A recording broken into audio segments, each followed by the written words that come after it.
Hello, hello, hello. Can you hear me? Can you, can you hear me? I have a new mic set up if you can't tell. Please let me know if you can hear everything all right. If I come through loud and clear.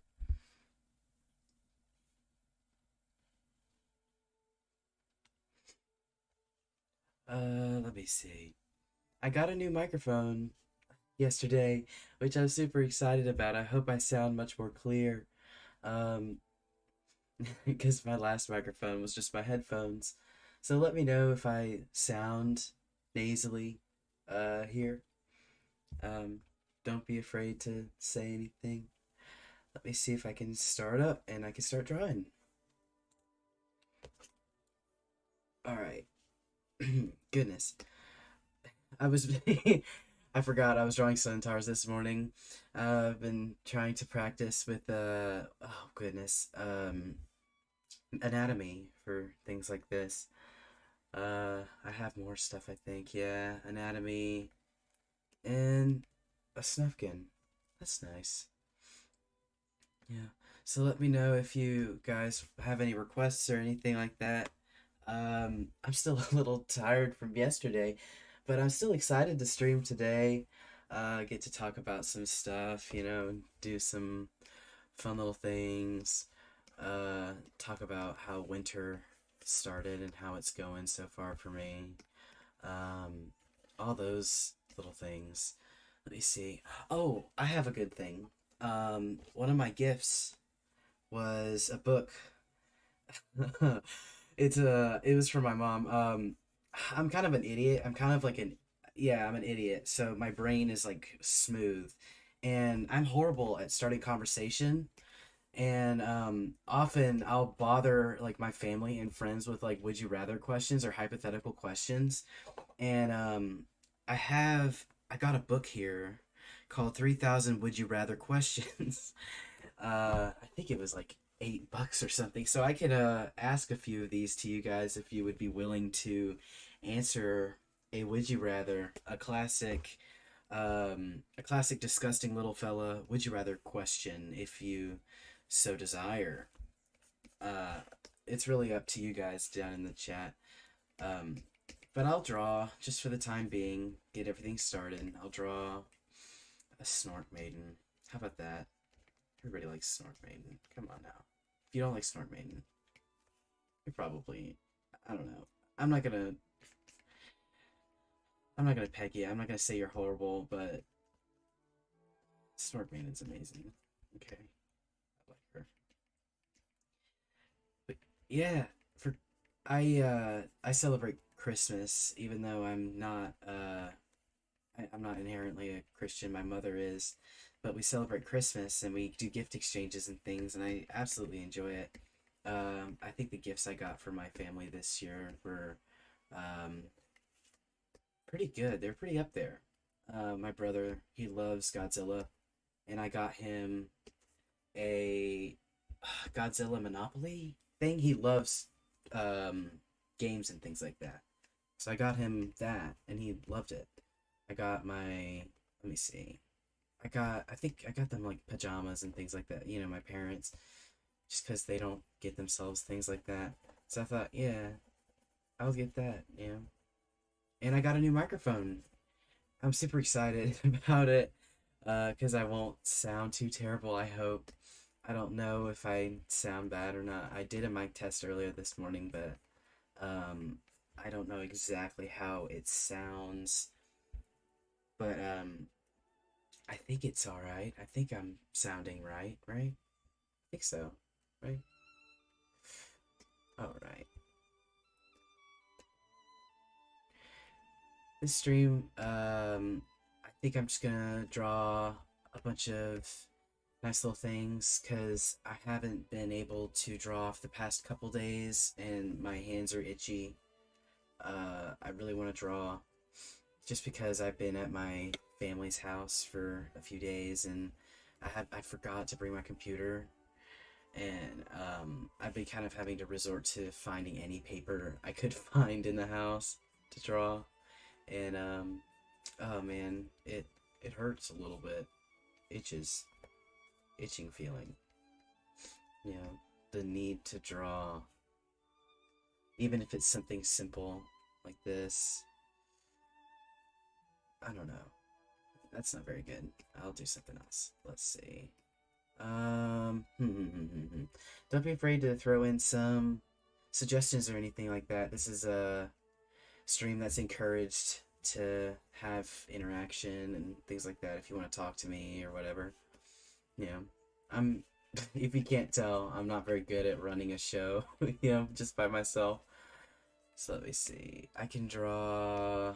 I'm trying to think of a character I haven't drawn yet from Moomin. I'm gonna start with Moomin. Moomin's usually easiest to transition into. Um, I haven't drawn Mimble Jr. yet. I have, but it's been a long time. I don't want to draw her again. She's wonderful. Let me see. She's a lot of fun. I still haven't seen season 2 of Moon Valley. I don't think I've finished season 1 either. I really have to put in the time to like watch those, because I remember a lot of season 1 being really good. When I enjoyed it, I did have like some problems just with I think I was just weirded out by casting. Taron Egerton as Moomin was a bit odd, but it grew on me. And the moment it grew on me, it was like, oh yeah, Taron Egerton isn't doing Moomin anymore. Like we got a new actor, and it's like, oh no. Okay, nice. I guess that's good. Yeah. Oh man, I wonder if I should draw her like how I like to draw her, where she's like really tall and freaking weird looking. Let me see.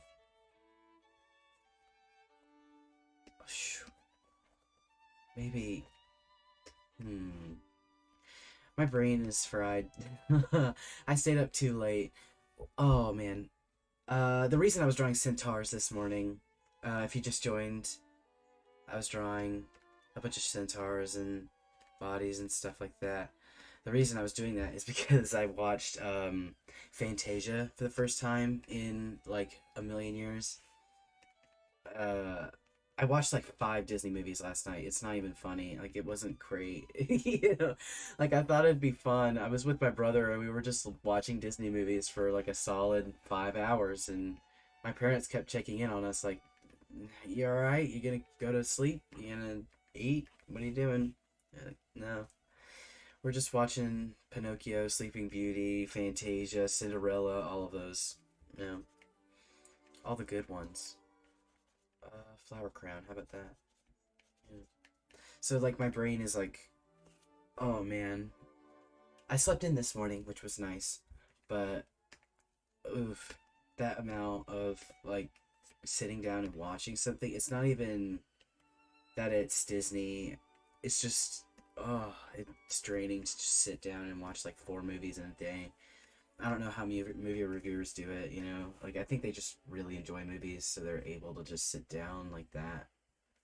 I cannot. I have a hard time sitting still.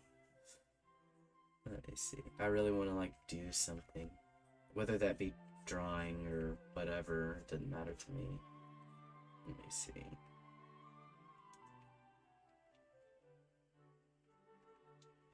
Yeah. Okay. Now I'm cooking with gas.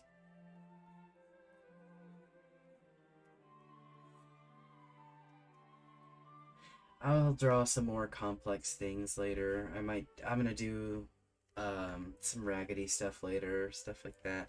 I might even do, oh man, I fell back into Earthbound again. Again. So I might draw some of that, maybe, if I can, if I have the energy in my brain. Let's see. Maybe even some little things that I really enjoy that I haven't had the chance to draw. Like, I don't know. I'm trying to think. I just like to draw. I like to draw random things. It doesn't have to be anything specific. It's just things that that make me happy, things I enjoy. Sometimes I like to draw creepy stuff. That's just because I like creepy stuff too. Yeah. That's her body. There it goes, bean shape.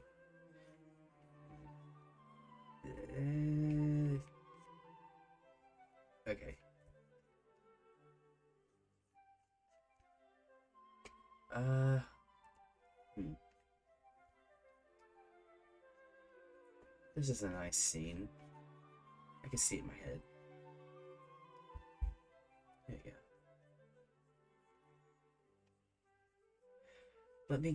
Let me know if you guys have any questions or anything like that, or if you want me to draw anything in specific. I'm gonna be doing this for several hours, and it'd be nice to, get some suggestions done. I usually don't do suggestions or anything like that normally on my Tumblr. I do that specifically just in these streams. Letting someone get what they want, like what they want to see. Because I have my commissions open and I have to stop myself from drawing other people's characters or things like that. Like I just like to, you know, if I like it, I'll draw it, even though I should get paid. Speaking of getting paid and for drawing, I'm gonna start illustrating books soon, which I'm super excited about. I really want to get into doing that. It's gonna be a lot of children's books or children's books, book covers, margin art, anything like that. I'm starting to get my hand in, which is really exciting. I don't read too much anymore. I really should. I really, when I find that I do find a book that I really enjoy and I get into it and I read it, that's a really good feeling, and it's a rare feeling. I don't get it much anymore. I guess it's just because my attention span it's not very long. Yeah. Let me know if you guys can hear what I'm saying or anything like that, because, yeah, I'm getting a little bit anxious. A little worried that you guys can't hear me. Or that there's issues, audio issues. Just let me know. Let me see.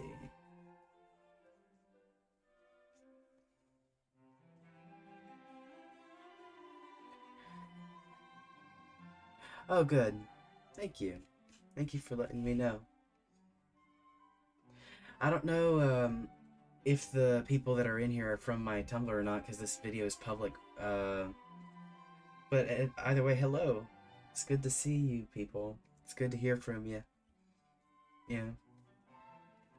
I know it is like right after a major holiday, and it is Kwanzaa today. Happy Kwanzaa.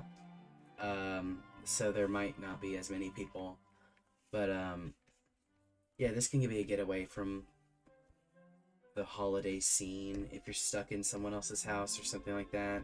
If you're at your aunt's house and it smells like pecans or something, and it's really tired and really bored, and it's really hot in there or something, you can escape for a minute.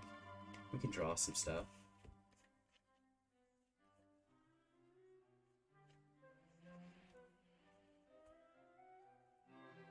Usually for Thanksgiving and things like that, I have to visit my grandparents, and it can get, oh my gosh, it's not that I don't like it or anything, or that I don't like my grandparents. It's just oh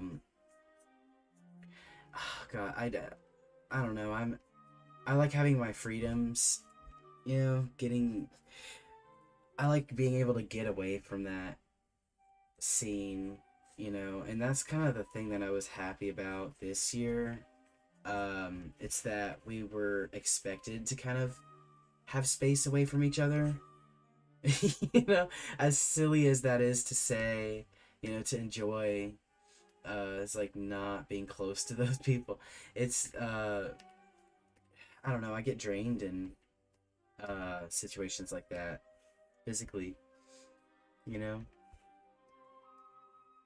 I hope I'm doing her head right. Let me just grab you. Let me see.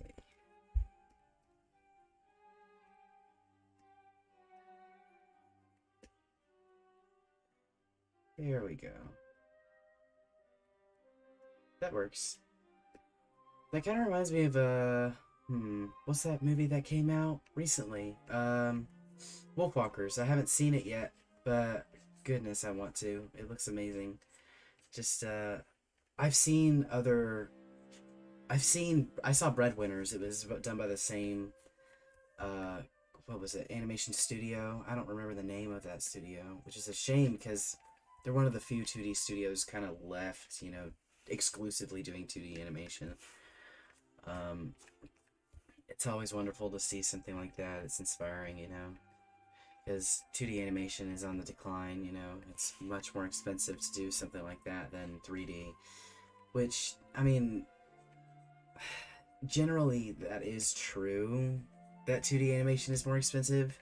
It's just, it depends on what you really want. Like, if that's the style you really want. If you want something that's Disney-esque, Don Bluth-esque, like James Baxter animation, of course, yeah. Each frame is done one by one. It's beautifully animated. It's, an art. Like, clearly, like, what you're looking at is like, oh my gosh, this is done by a master artisan. Of course it will be more expensive. Hence why a lot of cartoons, 2D cartoons nowadays are done in Flash by cheaper studios from overseas. Why those are still 2D, but film is not really anymore. It's kind of a shame. Because I really like that style. I miss it. I kind of want to do it, I enjoy animating 2D. I'm not very good at it. And I don't have the motivation long enough to, do it. But, oh man, it's wonderful to animate 2D, draw, and the drawings move, It's so wonderful. Speaking of that, I saw, what was it? The new Pixar movie that came out yesterday, Soul. That Pixar movie. And it was much better than I expected. I saw that the director was the same guy that did Inside Out, and I saw that the style of what they were doing, where like the characters were like blobby, and it was kind of what's the word? Abstract in character design and concept. I was worried that it was going to be very similar, like too similar to Inside Out, It's not that I don't like that movie, it's just that I don't know, it's not the best Pixar movie in my eyes, even though it was very good. But what was it? Soul was incredibly good. The way it handled the topics that it was covering, it was, I don't want to spoil anything, but the trailers don't talk about like what the main antagonist of the film is, and I think that's a wonderful idea. Like, the main antagonist isn't it's non-traditional, and I think it works for it. I think it really works for it rather than against it. And it was a good movie to watch. It makes you think after you watch it. It's one of those movies, yeah. Let me see.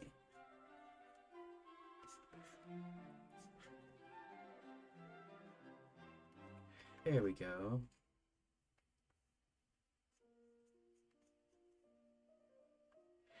All right. I wonder how y'all's Christmas or holidays, Hanukkah, however, all of those went.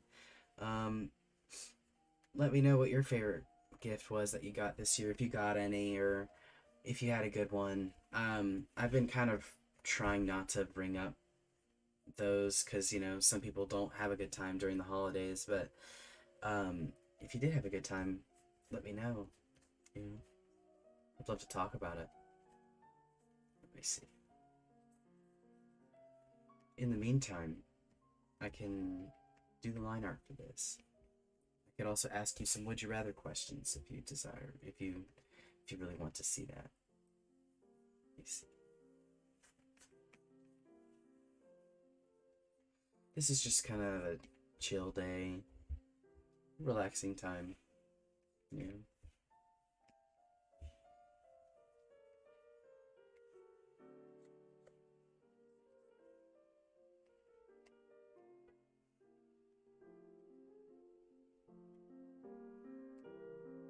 Okay. I had a talk with my art teacher from this semester. I had, what was it called? Oh, goodness. It wasn't 2D design, it was drawing. I think it was drawing one. And my professor said, You're you're a little too advanced for this class, but and you won't really learn anything in here, but I'd still like to give you some pointers. And I was like, of course. You know, I want to improve and I want to get some good stuff for my portfolio anyway. I don't mind taking a class that's behind my level, you know, an entry level class, you know. And he was like, sure. One thing you got to get out of, which I'm doing right now, is drawing more than one. Like, if I wanted to draw a curve, I should do it like that rather than like this.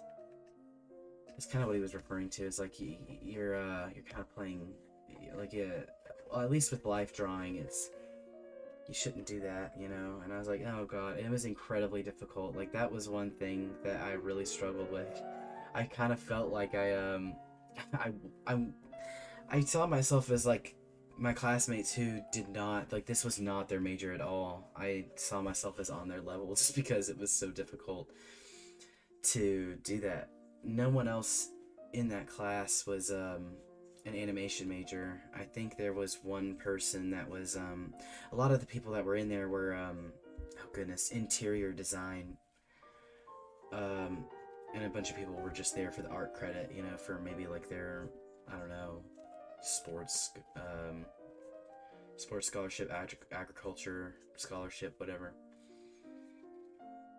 So it was just a bunch of people that didn't really know how to draw, and it was great being in that class. I loved it because I got to see a bunch of people that didn't really know how to draw try and draw. Because I don't know, for some reason when you're an adult, drawing becomes more of like the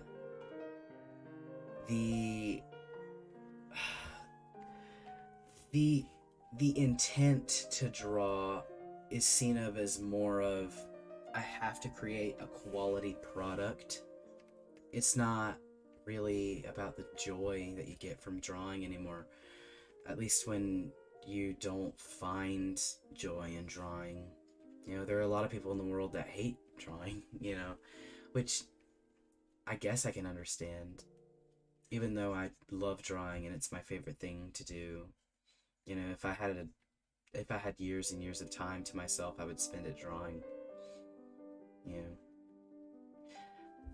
But getting to see those people go out of their comfort zone and draw was a very interesting experience.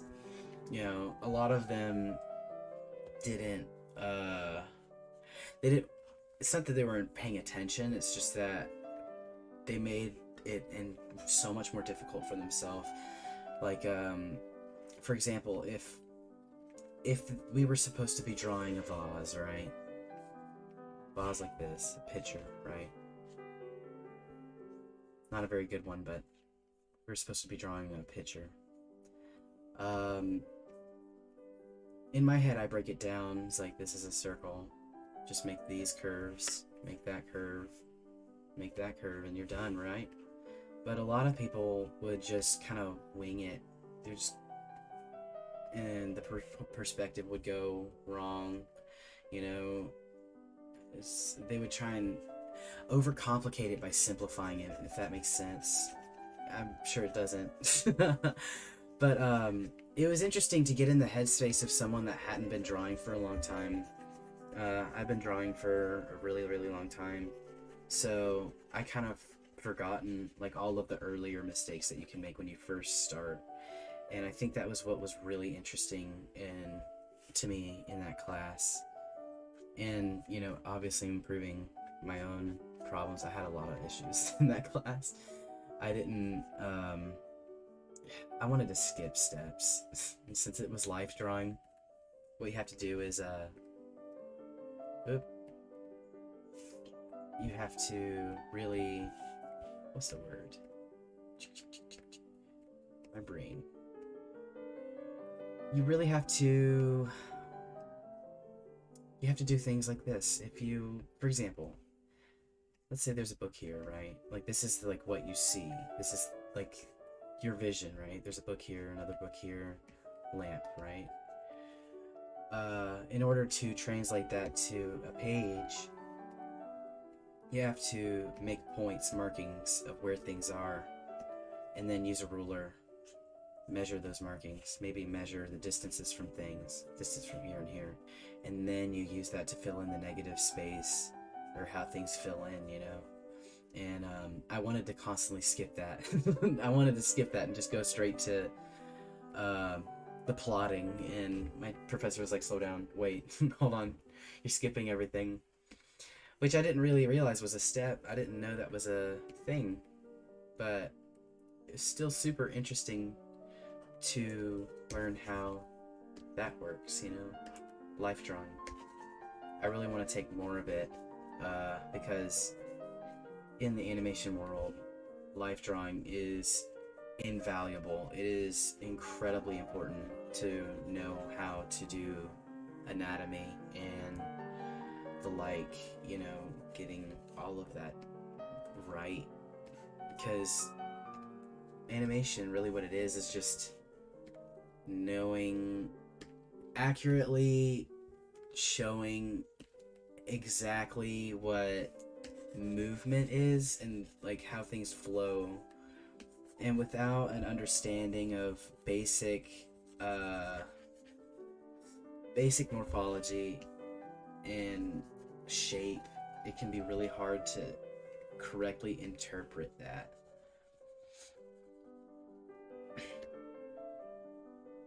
And I'm not very good at it. I'm not very good at it. I really want to get into figure drawing, because drawing people, especially faces, is very hard for me, even though I do it a lot, as a de-stressor. Just drawing torsos and things like that. I would be really nice to, know how to do the classical, like, oh, this is a person's body. Instead, I really like doing cartoons like these. Cartoons are always incredibly fun. I forgot that thing again. I did it again. I did it again. I forgot. There we go.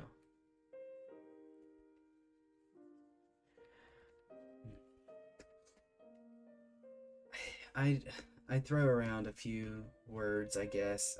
I try and make things seem more complicated than they really are. I think really, I don't know, to get good at something is just to do it over and over. You can't have all of those book smarts, so you can have all that practice, but I think really what it is just doing it over and over and over and over. Having experience in the field. And that's going to be the hard part once I get out of school, finding a place to hire me. Unless I'm like, won't end up, I don't know, having a portfolio so soon that I get hired somewhere and I'm secure. I have job security. But no. I don't know. I never really want to be famous or anything like that. I think, I don't know, fame. I do like a lot of famous animators and people and artists like that, like Dan Povenmire and Richard Williams, people like that. I do admire them, absolutely. But the desire to be famous, to have, I guess, public knowledge of, my existence is not I don't have that. I don't want that really. So I'm already doing a good job, I guess. I I've been not famous for years, so I'm succeeding in that regard. I would say that's always a good thing, yeah. Let's see. I'm gonna be doing this stream for maybe about 3 hours today. I'm already 30 minutes in, so let me know if you want to say anything or want to mention anything at all. I won't bite. I won't do anything. Won't hit you. I won't spit on you. You know, it'd be nice to hear from you. Let's see.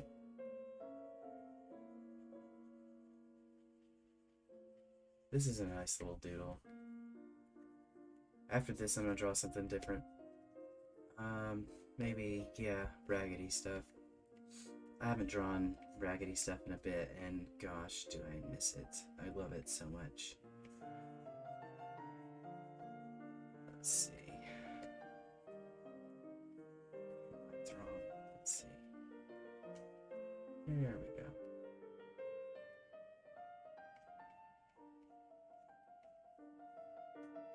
There we go. Okay. Or, yeah, suggestions. I keep forgetting about those. Yeah. I'll draw almost anything. So long as I know what it is and, you know, it'd be appropriate. Yeah. I'm trying to remember, let's see, what I wanted to talk about today. It's usually whenever I'm on stream, I talk about something, like a specific topic, I guess, about, I don't know, something in the art or animation world, explaining how something works. I don't know anything. I don't. And I think that's what makes it more interesting, right? Is the not knowing, the knowing that you don't know. I think that's what makes art and talking about it more fun. It's like I literally have no idea what I'm doing.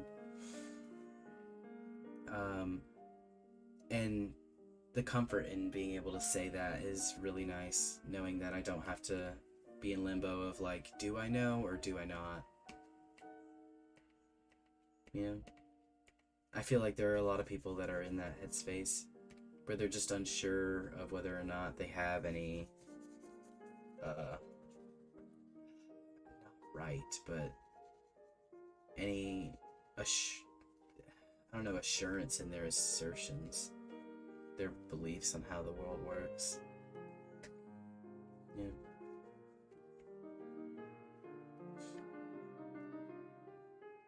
That's pretty good. I'll draw, what color will she be? I haven't drawn her purple in a bit. Or did I? Yeah, I did. I literally drew her purple last time. I'm gonna do her green. She's originally green, so I'm gonna do green. Let me see. I'll paint Snort Maiden, but I don't know if I'll have time to paint Mimble. Let's see. Maybe how I paint her. Hello, I recognize you from last time. It's good to see you again. It's been kind of quiet. Let's see. I'm not used to this amount of quiet, but it is kind of nice, I guess, sometimes, you know, to have some quiet time. Time to reflect. But when I'm, you know, meant to, I guess, entertain or discuss, it can be a little unnerving, you know? It's like, oh, I wonder what these people are thinking while I'm saying all these things, you know? I hope what I'm saying isn't shocking. Or doing, in fact. Let's see.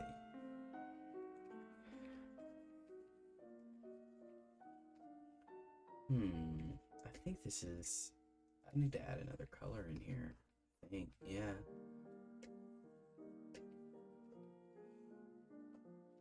let me know if there are any audio issues as well. Because I'm still uncertain. Just for the sake of uncertainty. You know, things are going too smoothly. Because there's always a problem. You know, last time an ad ran in my in my stream while I was streaming, and I was like, oh no. I accidentally had a tab open and an ad popped up, and I was like, oh my gosh, this sucks. This is embarrassing. She has the eyes of a what are they called? Oh, what are they called? Worm on a string. I have one. I have an orange one. Worm on a string. I miss him. He's at my parents' house. Should have brought him over. Keep forgetting about my worm on a string, which is a horrible thing to say, but it's true. I haven't been kind to my worm on a string. I might just draw a worm on a string. Let's see.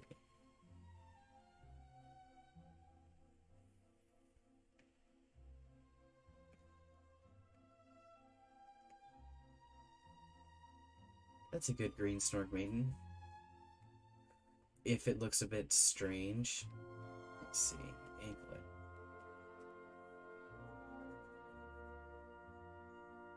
Hello. It's good to see that there are people here. Let me see. Thank you.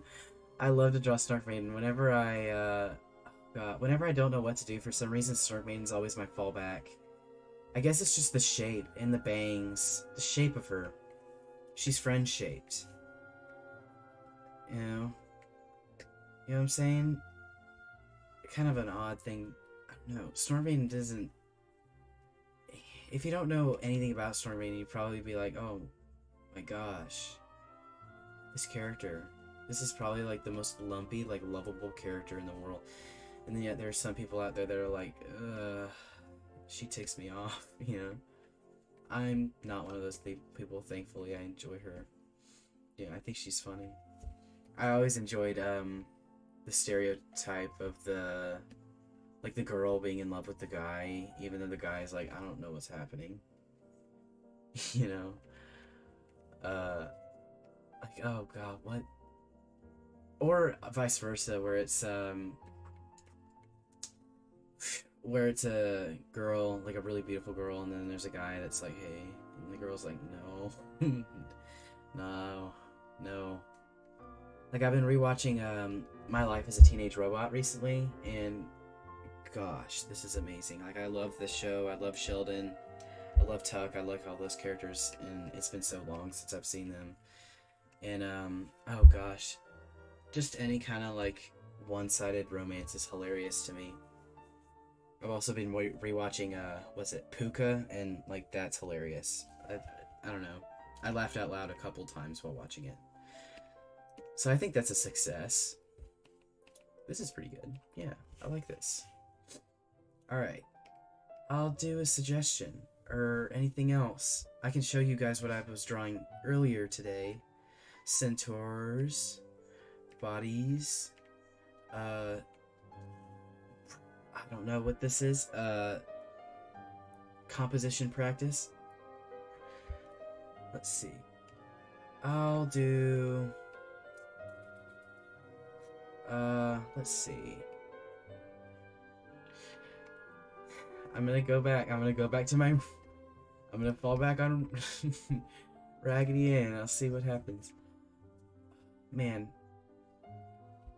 I showed my best friend Raggedy the movie, and they liked it so much. I do love video games. I'll draw something for video games. They loved it, and God, it helps. I was like, oh my gosh, I'm free. Oh, you're Undertale. Oh, dude, I'll draw. Oh my gosh. Wait, I know what's her name? I'll draw her. I know. It's been so long. I'll draw her. E- Yes. Oh my god, am I drawing her right? Am I remembering? I think I'm remembering. I am. It's been so long. I remember when Undertale came out. It was so awesome.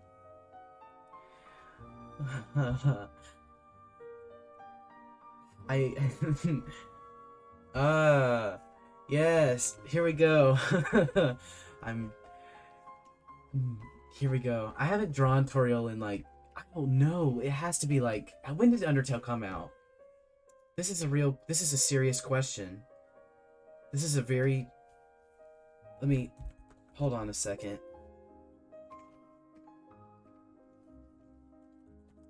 Hold on. uh let me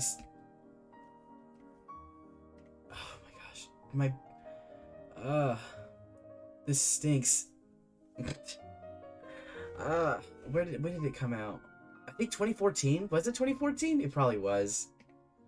Probably was 2014. Ugh, God. That makes me feel old, dude. Like, I don't know how to feel. I don't know how to feel about that, man. That's such a long time ago. Yeah. I remember 2014. I was in middle school. I was 14 years old. I was in how old? That was I think that was 7th or 8th grade.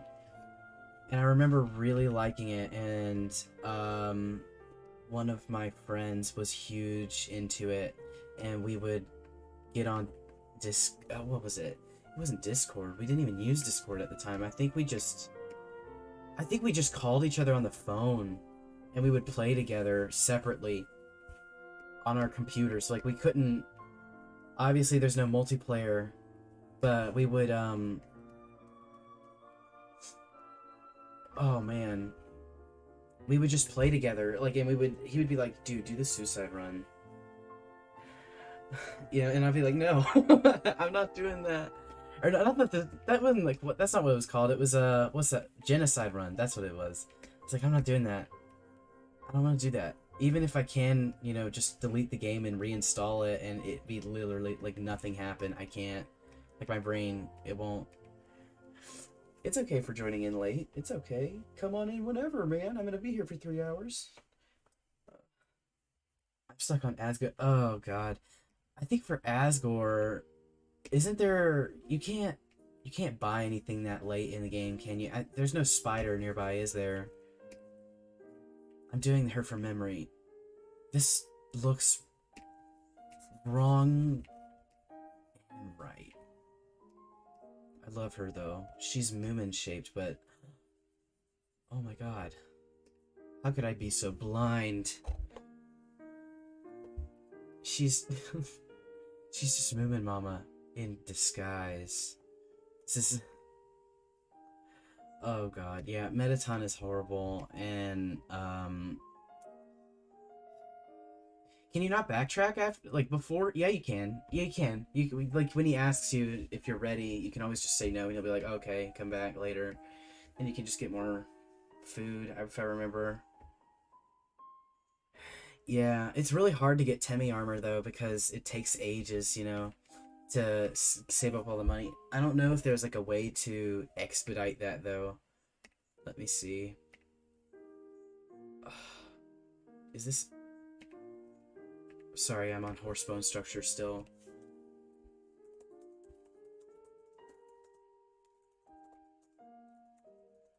How? 900? Yeah, it's all the way. Yeah, that's awful. I don't know how I feel about having to like go through all of that, you know, to get Timmy armor. I don't know how good Timmy armor is. I've never gotten it just because I didn't want to grind that much, you know. Ugh. Oh yeah, if you do die more in the game, you get more money, isn't that right? But yeah, I don't. It's a lot of time, you know. And Asgore, he's not the hardest boss, you know. I remember having more trouble with um the final boss. You know, I'm not gonna say who, even though the game is like 6 years old and everybody already knows how it ends. I'm still not gonna. Let me see. I'm gonna Google.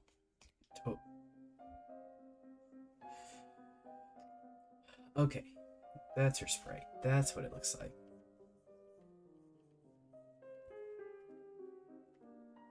I drew her right. I was right. Sorta.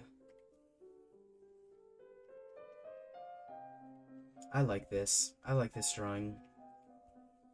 I like how round she is.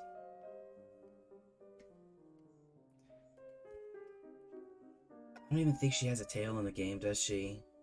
Does she? She probably doesn't. But she's a goat. Come on. She can have one. I love this. Okay, I'm gonna draw... I don't remember what... My brain... How did it go?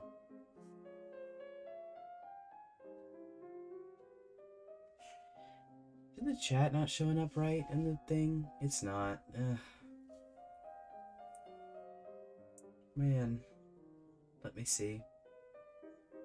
Let me see if I can fix this. There's something going on.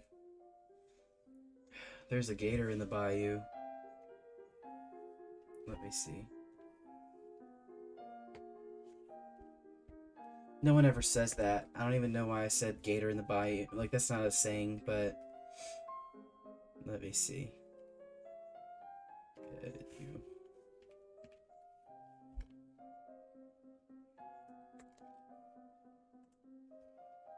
There we go. Okay, that's fixed. Oh man, I'll do Azrael. Like, I forgot his name. Yeah, that's him. I was gonna do the little human, but I don't know. I feel like it'll come out not good. He looks like this.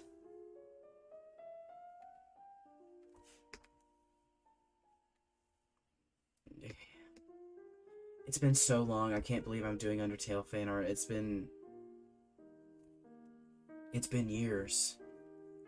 I can't tell you the last time I did Undertale fan art. It's been so long. I remember my friend that played it with... his name was Zaylin, and he was freaking rad. He looked kind of like he kind of looked like Hank. He looked like Hank Hill. It was really cool, and he adopted that person. He loved it. He loved that everybody called him Hank Hill. It was awesome.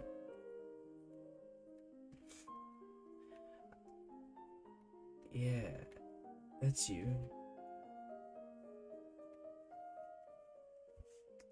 Does he have horns? I don't remember. He probably doesn't. Yeah, this is great. Yes. This is... Man. I shouldn't have to be in it. I mean, if I really want to be a professional artist and people really want me to think... Well, all I'm trying to say is... It's super easy to get people to feel something when you draw something. Just draw this. You know? Isn't that, like, what being an artist is all about? Just making people feel something when you draw something? All you gotta do is just draw this. This is wonderful. Where's, I'm gonna draw the other one.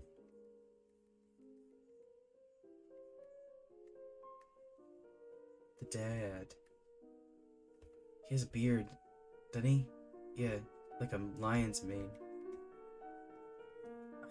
I might be doing this 100% wrong, but I don't know if I care. I'm happy with this. This is nice. A happy family.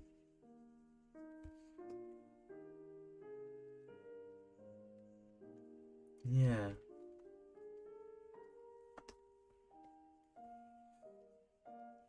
This is good. And he looks like he has like big shoulder pads like Vegeta. Yeah. I'm remembering, guys. I remember. My memories are coming back. I'm being restored. Here we go.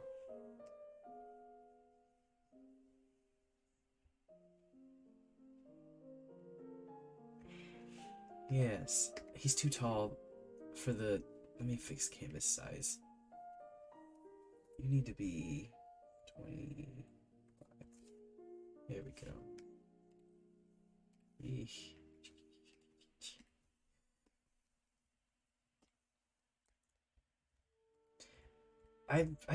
Every now and then I see Undertale art uh on my dash, but I don't usually.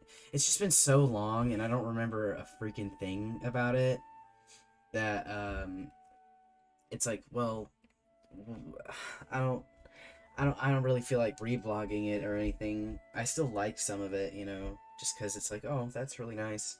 It's just, I haven't thought about it in so long. But getting to draw it, it's like, ooh, this is nice. Let's see. I'm Googling him, just because I can't remember exactly what he looked like. He had big horns. Yeah. The music is appropriate. I think it's nice that we have some nice classical going on in the background while I draw this broken family. There we go.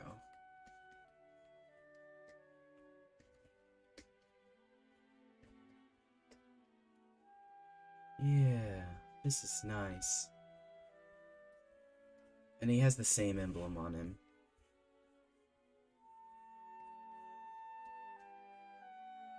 Right? Yes.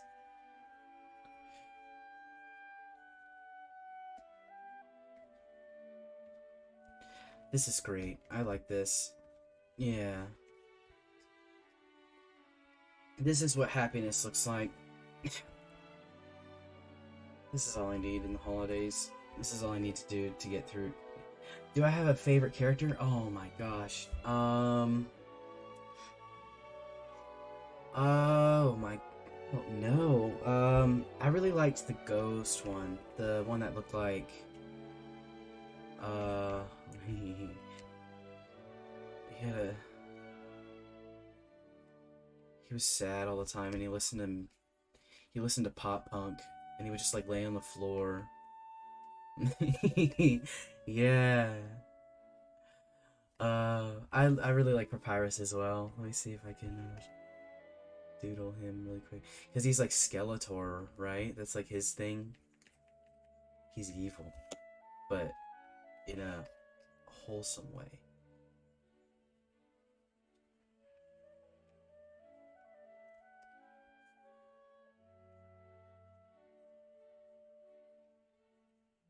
Yeah, he kind of looks like this.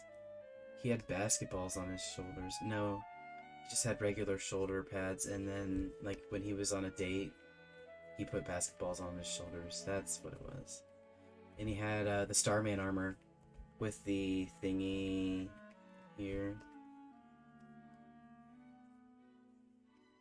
Yeah, and he had a scarf. Oh my god, I'm remembering. Oh, I'm remembering. Yeah. I wonder if I can. I'm I'm trying to see if I can. I don't know.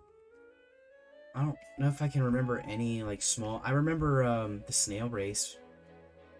I don't remember. I think that was with Papyrus, wasn't it? You'd just race your snails, and yours would catch on fire, like in the SpongeBob episode. I remember that. I also remember. Um, hmm. What happened? There was something else, wasn't there? I remember.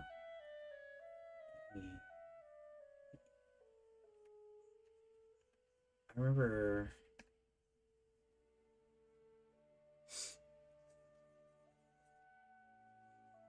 Oh God, what did it look like? The eyes.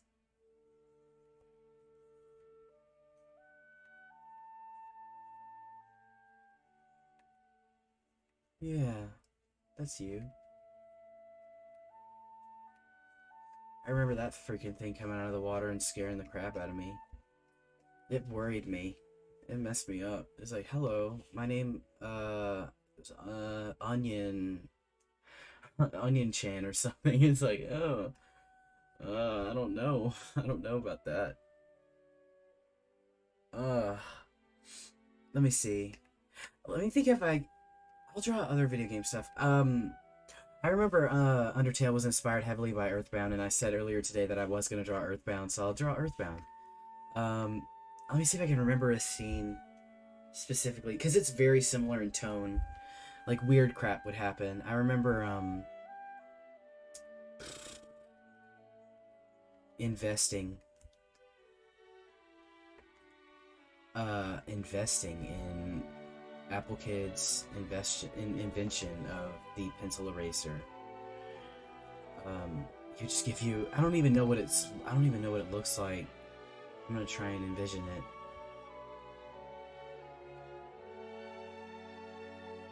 And he has a mouse with him. If you haven't played Undertale, or no, if you haven't played Earthbound and you love Undertale, I would absolutely recommend it. It's very similar art style. Undertale started out as a ROM hack of Earthbound. It's very similar. You know, Apple Kid. I remember you. I remember you. Let's see. And he had a pencil. It's a lot of fun. I had a good time playing Earthbound and Mother 3, the sequel. They were both very fun games. It's like, oh man, this is super fun and interesting. Mother 1 is incredibly hard. There's just like it's not like, yeah, it's old, so there is gonna be that like disconnect, I guess, of being like, oh, I don't know, I don't feel too, yeah, the pay, and it gets to a point, there's gonna be a point in the game where what happens? Like, it gets unreasonably difficult to beat. There's just one point where like at the point you level up, like the enemies get incredibly like really difficult really fast, and you can't beat them all, and it's really hard to get through it. Mother 1 has that problem. Mother 2 does not, thank God. And Mother 3 is wonderful. I would absolutely recommend playing it if you can. If you can. That's the secret question. Let's see. Danganronpa. I heard of that one. I'd heard of that game. I don't know anything about it. Isn't it like anime? Isn't it the anime? Wait a minute. I've heard of it. It has an anime with it, doesn't it? Right?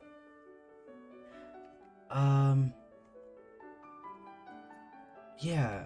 Because I remember in my class, one of my classes in my spring semester, one of my friends in that class, I guess they couldn't get the English voice actor to come over to do like a convention thing, so they had him, my friend, go dress up as that guy and do like a panel or something. That's what he told me. I don't know if I believe him or not. I don't know anything about I don't know anything about that game, so I don't know if he was telling the truth or not. It might have just been like a friend group thing, I don't know. It's really good. Huh. I really like, yeah, I like RPGs, and I really enjoy, oh gosh. Sorry, I bumped into my microphone. My setup is really small. Oh gosh, I think my favorite is just platformers where everything is, like, I like collectathon platformers, you know? Like Banjo-Kazooie, and my favorite game when I was a kid was Spyro. I played that game non-stop. Like, it was my favorite game. Let me see if I can draw him real quick. Like, he was so cool. I had, this was before video games had toys, you know? Like, it was just a common thing, you know? But I remember, I think for like a Christmas or something, or like for some sort of holiday or birthday, I got like a pool floaty or something. It was like a inflatable of Spyro, and I was like so excited. It was like the best thing ever. You know, I was like, wow, I have Spyro. Yay. Because he's a dragon, and dragons are freaking cool, you know, like, you can't stop that, you know? So rad. And he was voiced by, he was voiced by, in the first game, oh gosh, in the first game, he was voiced by the guy that did the Taco Bell dog, and Rocco from Rocco's Modern Life. I don't remember his name. Forgive me. And in the second game, he was voiced by Tom Kenny. In third game, in the trilogy, he's voiced by Tom Kenny, oh man, great. Spyro is in Skylanders, but what happened is Spyro had 3 games on the PlayStation 1, and they were just like platformers, just like Banjo-Kazooie. They were awesome. They're the best. Like they've stayed being one of my being my favorite games for years. You know, I'm considering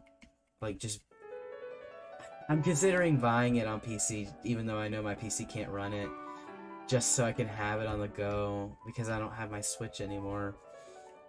Oh man, I love Spyro. It was such a good game. Like, you'd collect gems and save dragons, and you'd also, in like the later games, you'd get eggs. You'd collect eggs. It's awesome. It's like, I don't know how to describe it. You breathe fire. You kill sheep for fun. You have a dragonfly friend, and he looks like this.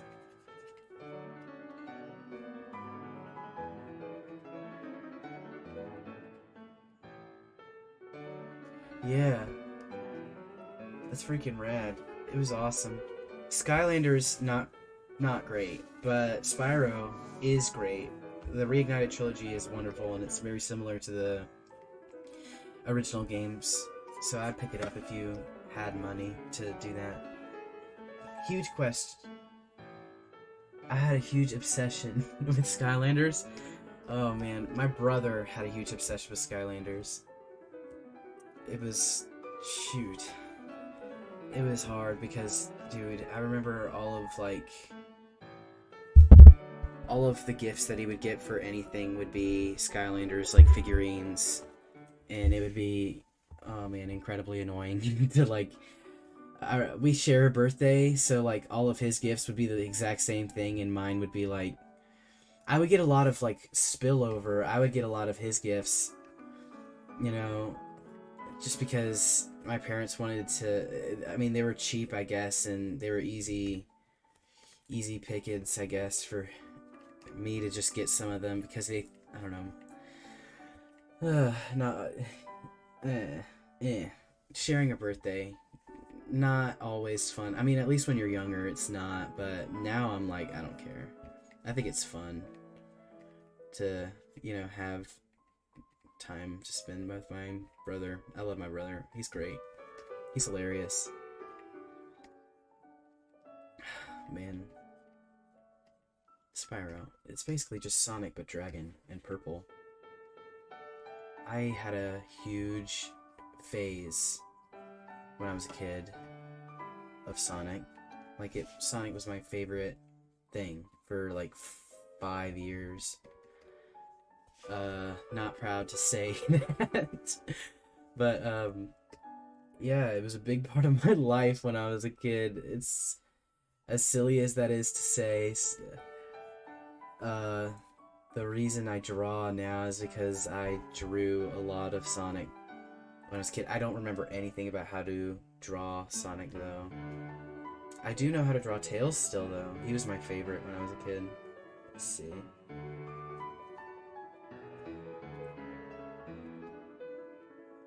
Yeah. Here we go.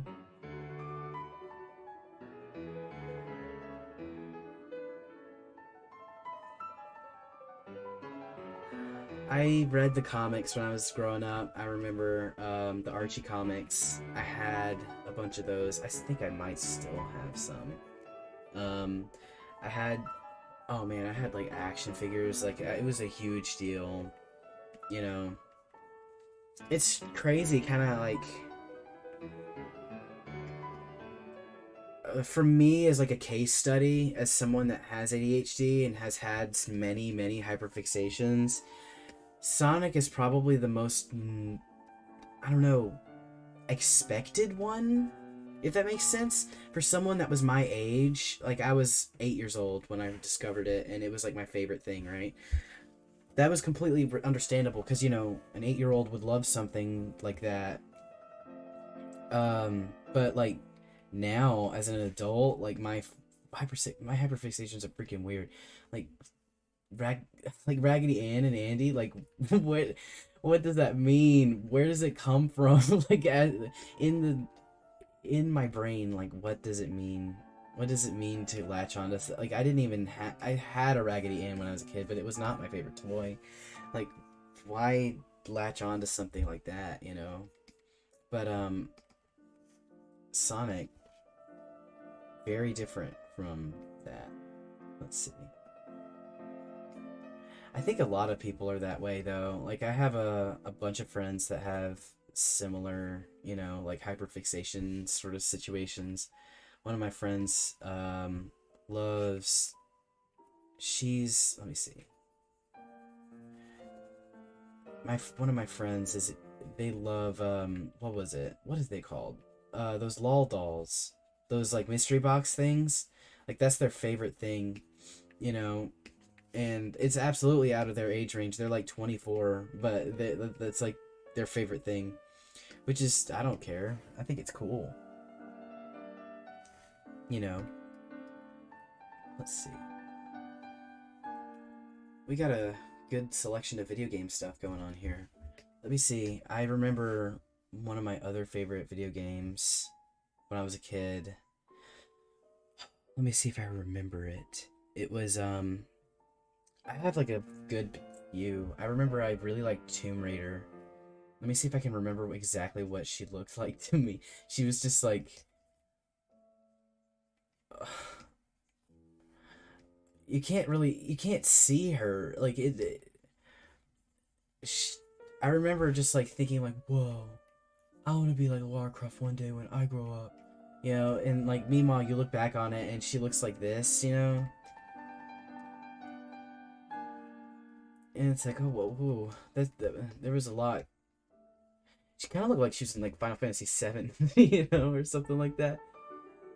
Oh, I never played any Final Fantasy when I was a kid. I did have Final Fantasy IX, and I played that. I remember my favorite character was Vivi, the Black Mage. God, this is wrong in every way. I'm gonna delete this.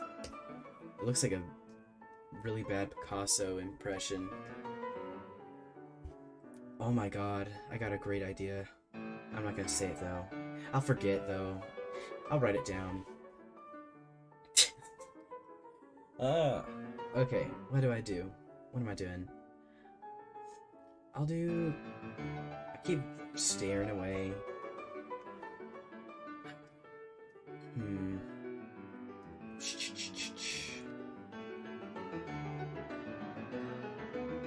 What was Tomb Raider if not bad? Yeah, wasn't there like a... I remember... What was it? I remember playing Tomb Raider, and my favorite part of playing it was...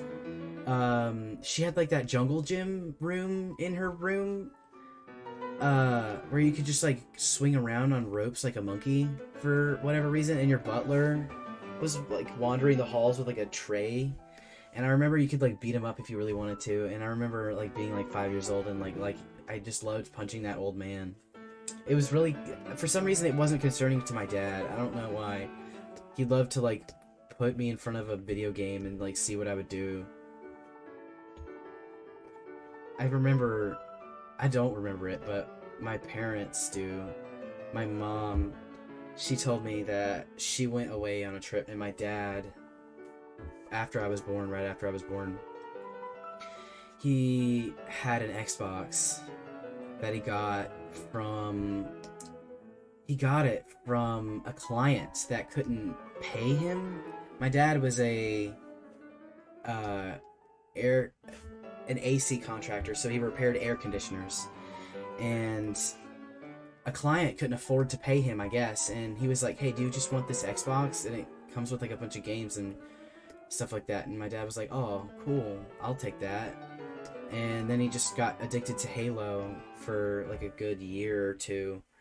And I remember my mom went away on a trip one time and was like, "Okay, just watch the house for a bit." She came back like a couple days later, and my dad sat me, who was probably about 6 months old at the time, in front of like Halo, and I was barely controlling it. Like, I was trying to like move him around with my little like fingers. I couldn't. And my dad was like, "Dude, he's playing video games. This is so freaking epic. We're gonna have a gamer child." my mom was like, my mom was so upset. She was like, "We're not doing this. We're not gonna go about this." It's so horrible. I was assigned gamer at birth. It's such a shame. I lost so much. I could have been president. I could have been a doctor. But no. I had to be assigned gamer at birth. Let me see. I'm gonna draw... I'm in my brain is going to Raggedy Ann, so I'm gonna just knock this out. I did start the... What is it? The thought that... I don't know how many people are in here because I made Raggedy art or not, because it would be weird trying to explain this to somebody that is not aware of the series or whatever.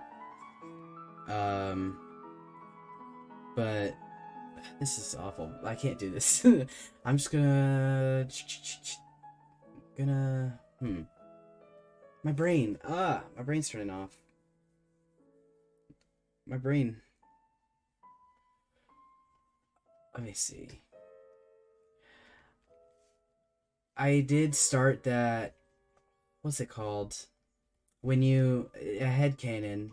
The headcanon that... Andy's trans. That. I don't know if I started it, but I'm the only one that seems to be vocally talking about it, or at least making stuff about it. I gotta pull up a reference image. Like, my brain cannot, my brain just can't today for some reason. And it is absolutely 100% true. It is true. Don't believe me? I have the receipts. I have the book right here.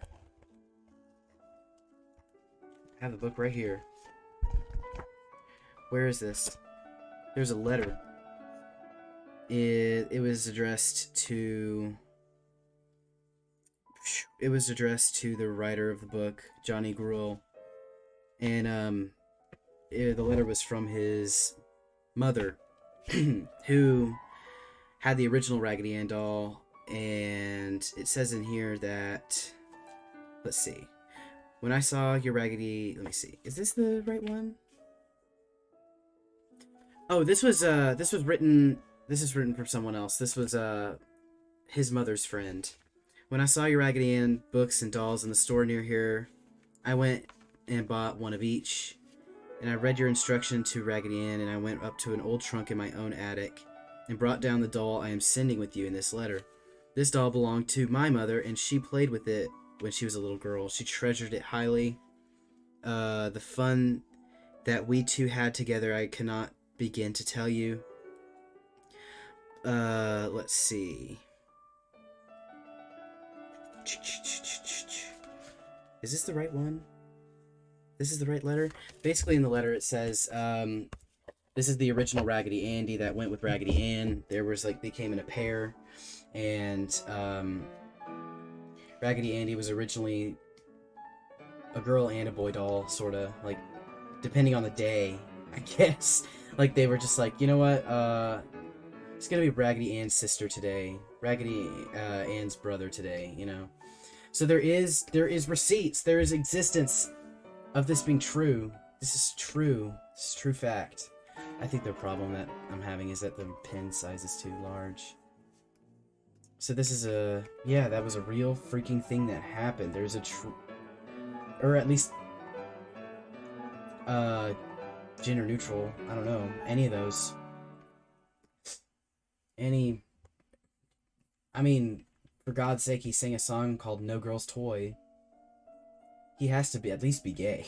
You know? I don't know. I don't know. That's just my piece. That's my opinion piece. I write an opinion piece. I'm gonna send it into, I'm gonna send it into the New York Public Library, an opinion piece, have it published. Universal dog, you decide gender by clothes. Yeah, basically. I mean, Andy is shown later to, prefer to be male. So, my thought is, he's at least masculine presenting or something of the sort. I just love the idea of having a trans doll in there. I think it's freaking cool. I think it's freaking rad. Yeah. Just gonna say that. I gotta pull up reference of it. My brain can't draw their face today.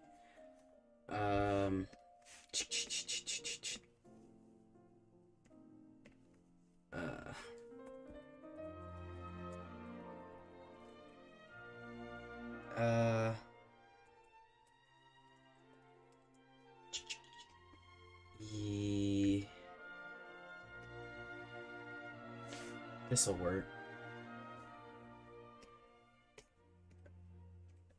Okay, here we go. Model sheets. Model sheets. Fred. Oh, okay, I see. Model sheets. How do they do this? Okay. I see. Okay, I'm gonna do, yeah, gender fluid. Dude, oh man, that's actually a good idea. I don't know.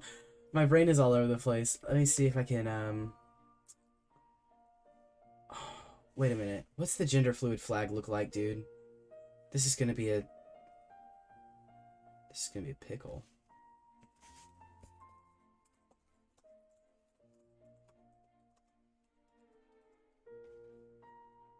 Oh, wow.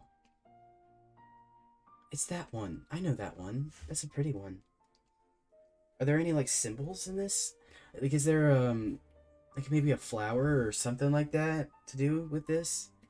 Because, dude, I want to do something freaking epic. Or at least...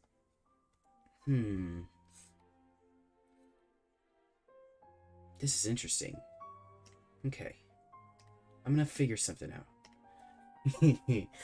Okay. The whole franchise itself reeks of, like, LGBT, which is hilarious considering it's, like, written by a regular straight white man. You know? And, like, it's been around for 100 years now. 102 years. Very similar to kind of Moomins in, tone, I guess, with that, which is freaking epic. It's really great. You know? It's, oh man, what's that one? I'm gonna see what I can do here. Make a cool thing here. And I think that's what's consistent, is that lately a lot of my obsessions have been, they start out being an appreciation for the character design, and then I find the gay, and then my brain is like, oh my god, that's it. That's what we came here for. Ladies and gentlemen, we got him. That's it.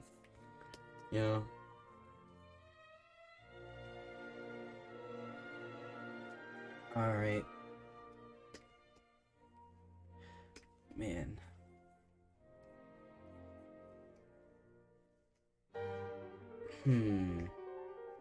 Yeah.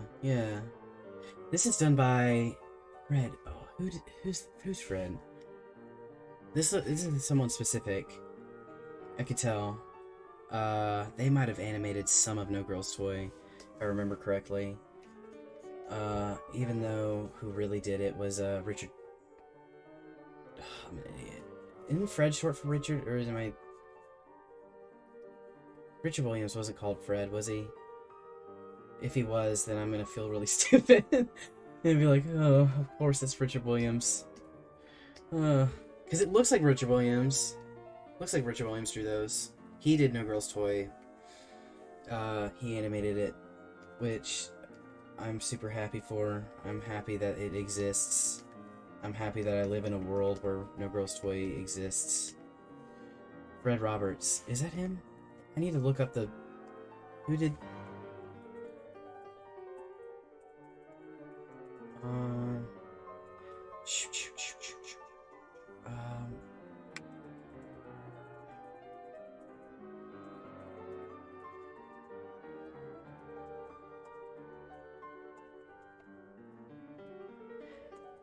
Sorry, I'm getting easily distracted. I just really need to know who did this. Looking at the...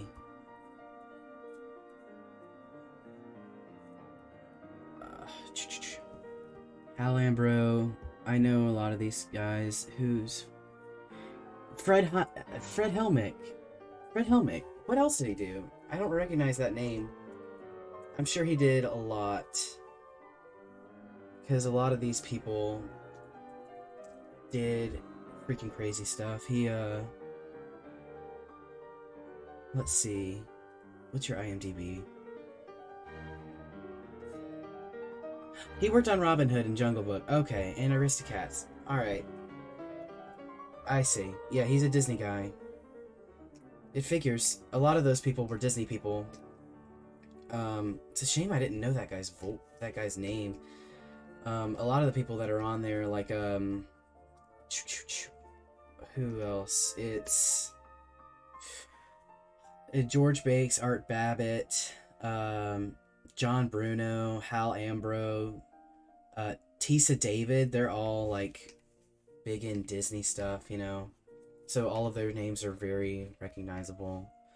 And Corny Cole and people like that got their start in animation with this, and it was really freaking cool. It's like, oh man, this is nice.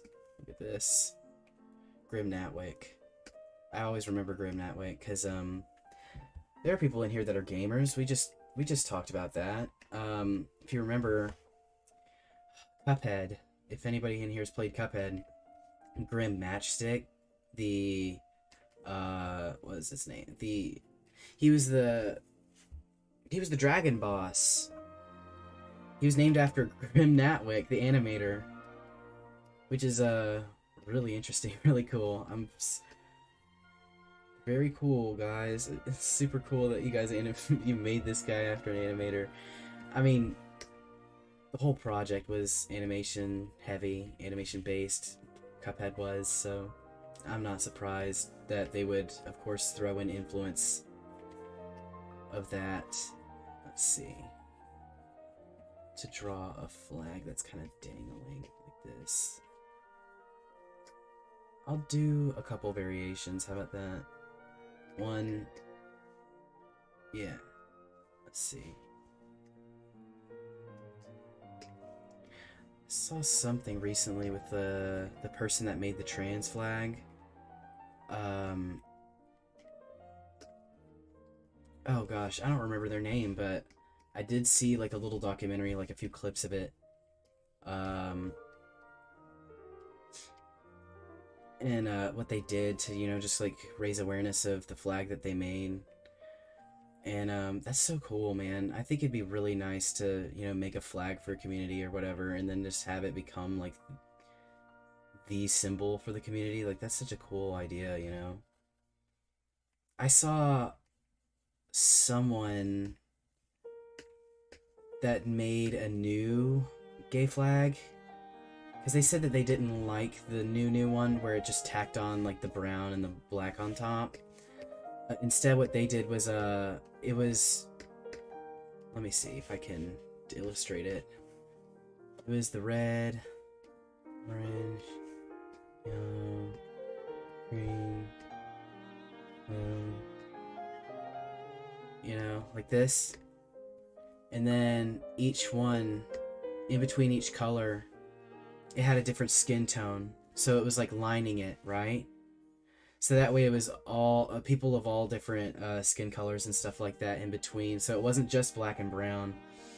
you know, it was inclusive of all people, and I thought that was super cool, you know. It didn't have white in there, but it just had like a bunch of brown. It was super cool. I liked that one. You know, I think it's a lot better than, yeah, just adding it on top. You know, it feels more like, oh, I guess we forgot those. We should add that, right?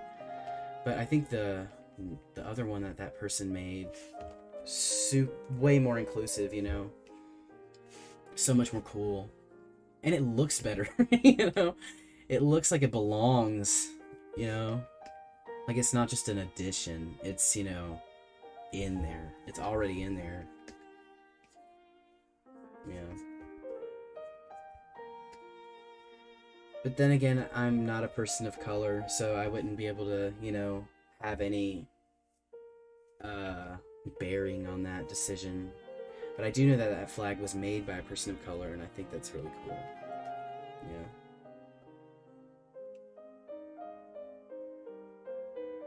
Mourning flag when you add black ribbon. Mourning flag. Is there a flag for mourning? Like when you mourn?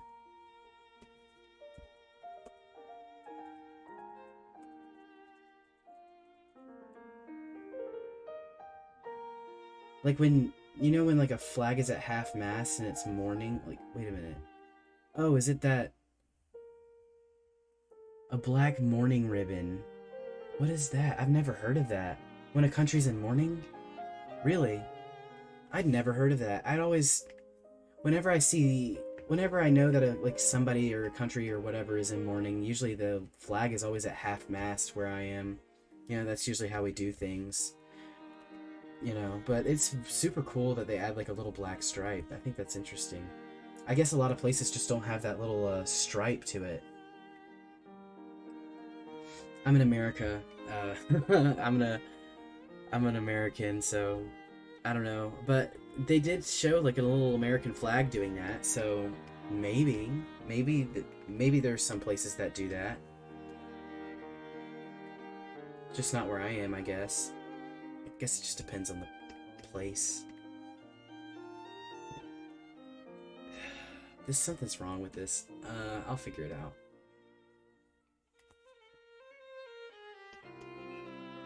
Let's see. I'm just gonna get the body right, and then I'll get the face. That's the most important part.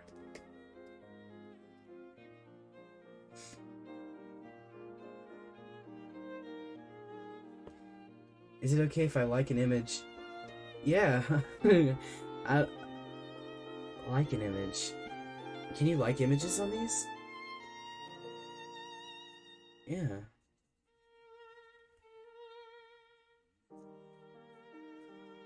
Let's see. There we go.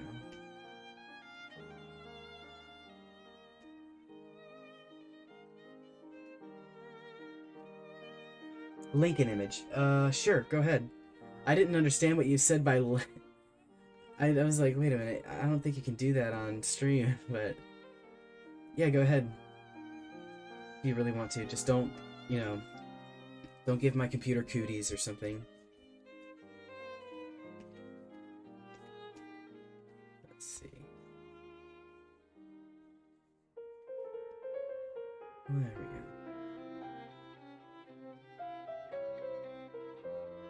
I think the head's too big, that's the problem.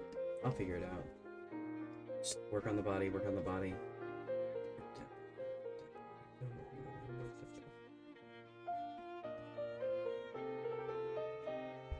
Where like it has like the black ribbon hanging on the top. I did a little Google search and I saw that on an American flag. I don't know. It's kind of interesting though. Yeah.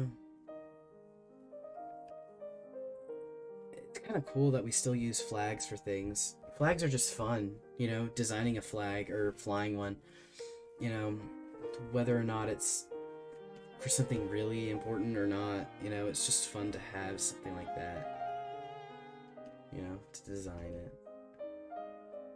I saw it, I think. Don't worry about it. Don't worry about it. Don't worry, it's fine. Yeah, it's a black ribbon. Yeah, black ribbon. That's really cool. You know, I wouldn't have thought of that. You know, if I was like, okay, we don't have the resources to make a whole other flag or whatever, and we can't fly it at half mast, like the whole country's in mourning. What can we do? Oh, we have like a little black ribbon, we can hang it on there. That's, it's like, oh, huh, cool. Thanks, Jacob.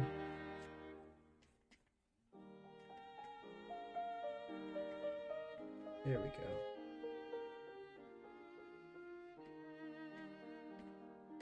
I want to write.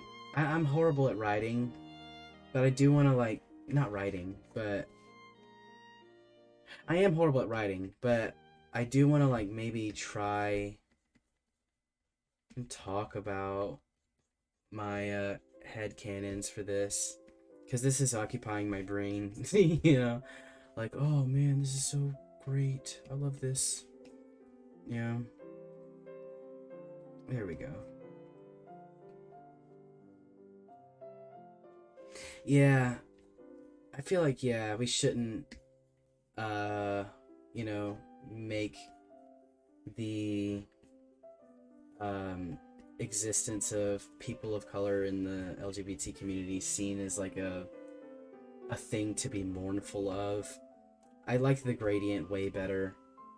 You know, it's so much more interesting, you know, and it looks like it belongs, you know. I think we should have that, you know, be the new one, you know.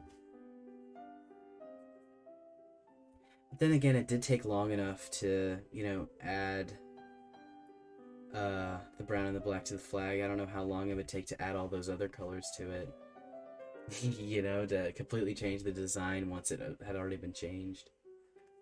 Let's see.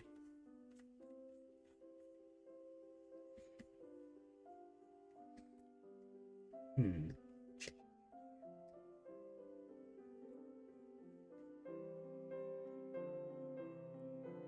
This is nice.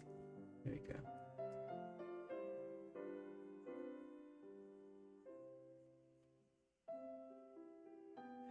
You've never seen the new one live in my huh. New one. The basic one. Oh, yeah, I think it's because the new one is it's made in Chicago or something like that, somewhere in America. So, of course, the US would, I guess, accept it more. Let me see if I can.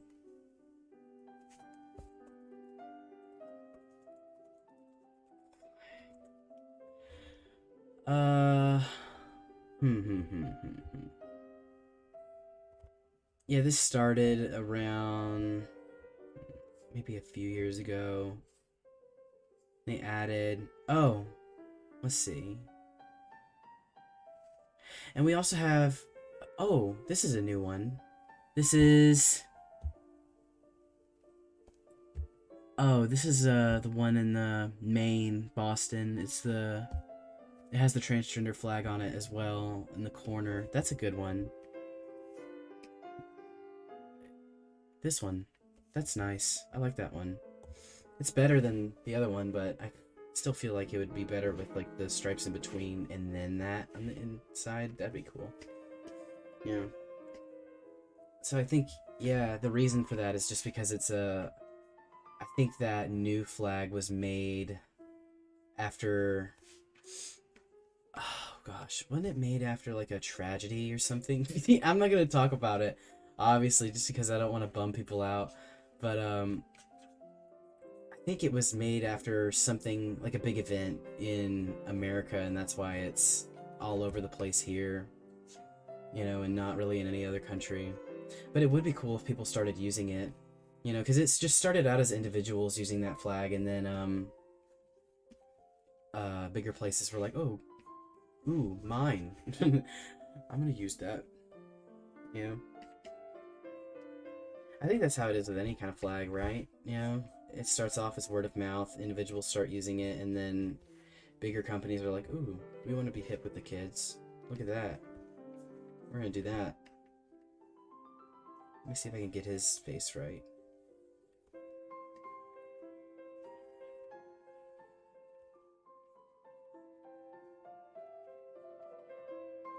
Let me see. If I...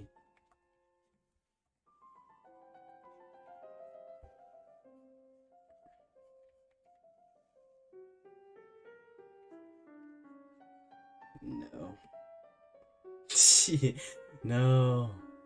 It's gonna be one of those days. Where's the... Let me close this.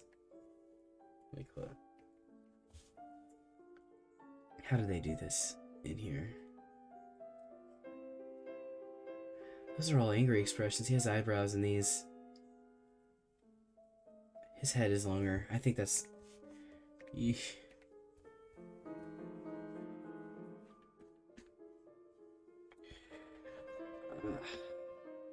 It can be hard. Even though I've drawn this character so many times, my brain is still like, yeah, you can't do this. It's like, just give up. Just don't even... You know. I think it's just because, I don't know, a character like this, before, I don't know, would have been out of my comfort zone, but I'm super into it, so that's why my brain is like trying to like be like, dude, just do it, go crazy. Oh, let me see. I think it might just be if I... It really depends on the day. Like, what's wrong, you know, depends on the day.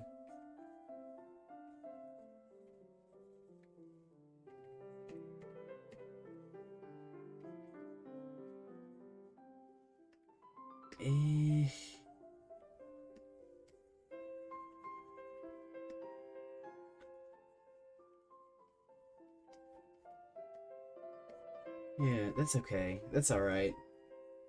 It's good for now. Yeah. I might fix this up, and yeah. Yeah. This is good. It also might be the hair, because, man, there's so many specific rules to drawing these characters, and it's like it's not like Moomin or anything at all, where you can draw them in any way and they still look the same. You know, like if I wanted to, I could just draw...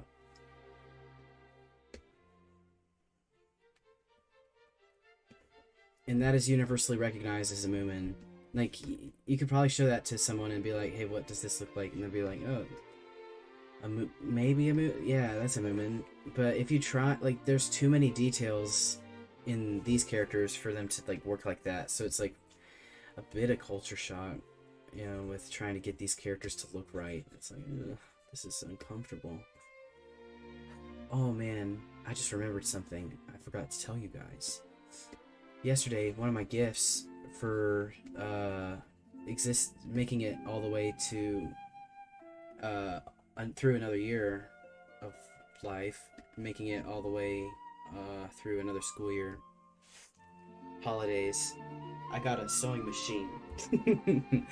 And I asked for a sewing machine, and oh my god, dude, I'm so excited. I can make things. I can create. I could make my own Raggedy if I so wanted, if I so desired. You know, I might just do that. You know, let me see. This is not working.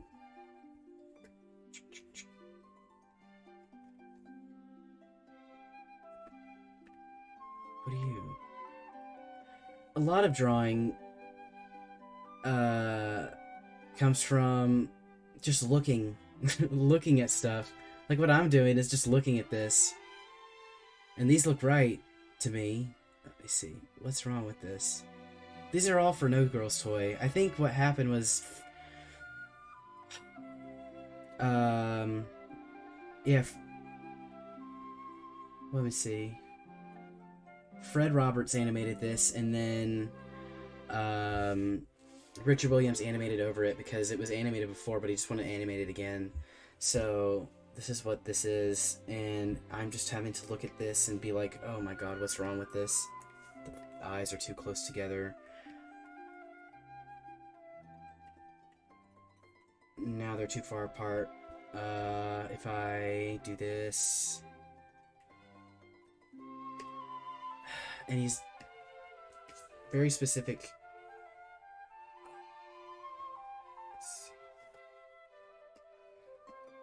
A lot of it is trial and error, like get it right, get it right, get it right. My brain. Goodness.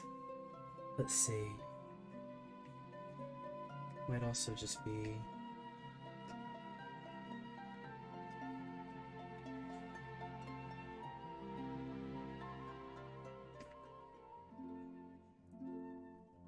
shape of the head. I'm starting to get a tickle in my throat.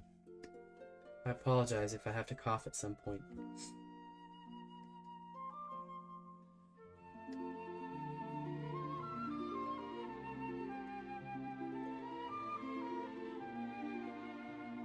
Here we go.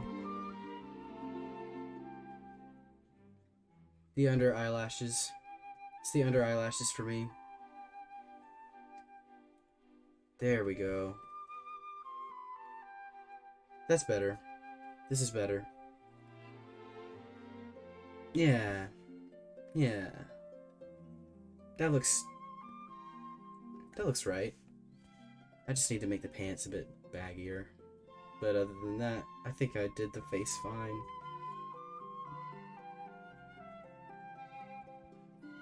You gotta make them look like they're freaking messed up. You gotta make them look like they're, just ruined. I wonder if... Well, okay, making a ragdoll like Raggedy Ann would not... It wouldn't be as difficult as you would imagine. I do know that I have patterns to make them. You can buy them at like Walmart and things like that. Let me see. I'm gonna throw it right here. Simplicity makes patterns, and you can buy them at Walmart and things like that. Yeah, in those pattern dresser things. And it's basically just, it's like newsprint, and it has the pattern of the thing. Like, you just cut it out, and it has like the it has the measurements already done for you, so it's not as difficult. It also gives you sizes and how many yards of each fabric you'd need and things like that. Like, for example, what I'm looking at is for the dolls, for the body and the arms, being 45 inches, you would need half a yard of fabric. For the legs, let me see. For the legs, the crosswise striped fabric, you would need 3 1/4 yard. For the shoes, you need 1/4 yard. Wig, you'd need 3/8 of a yard. I think that'd be something like, maybe about, shoot, a skein. Just get a skein here. Yeah, it would just tell you exactly how many yards you'd need. It would give you, like, you cut the patterns out of newsprint, and then you could like trace it onto the fabric, and then you cut the fabric and sew it together how they tell you to. I've made clothes that way before. I have sewn before, it's just that I've never had a sewing machine. I've had to use other people's sewing machines to make to make clothes and things. I've made shirts for myself and things like that. But now it's really cool. I can make my own clothes, I can mend my clothes, and I won't have to spend money on it. And I can make a Raggedy Ann if I so desired, which is super cool. I can make a Raggedy Ann that's 3 feet tall. That's amazing. Like, imagine that. 3 feet tall. That's about the size of like a small child. I could find a way to maybe double it, and then I could make a Raggedy Ann that's 6 feet tall. I could probably make a Raggedy Ann that's about the size of Danny DeVito. That'd be really cool.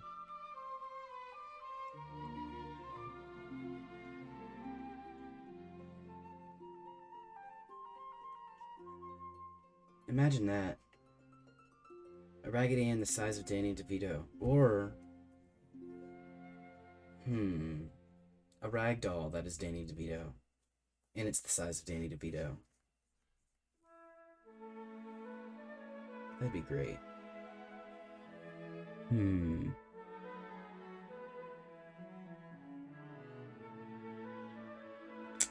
I'm having to look again. I'm sorry. My brain. Oh, my brain. Shoot. It's the face. It's the nose. How that fixes it.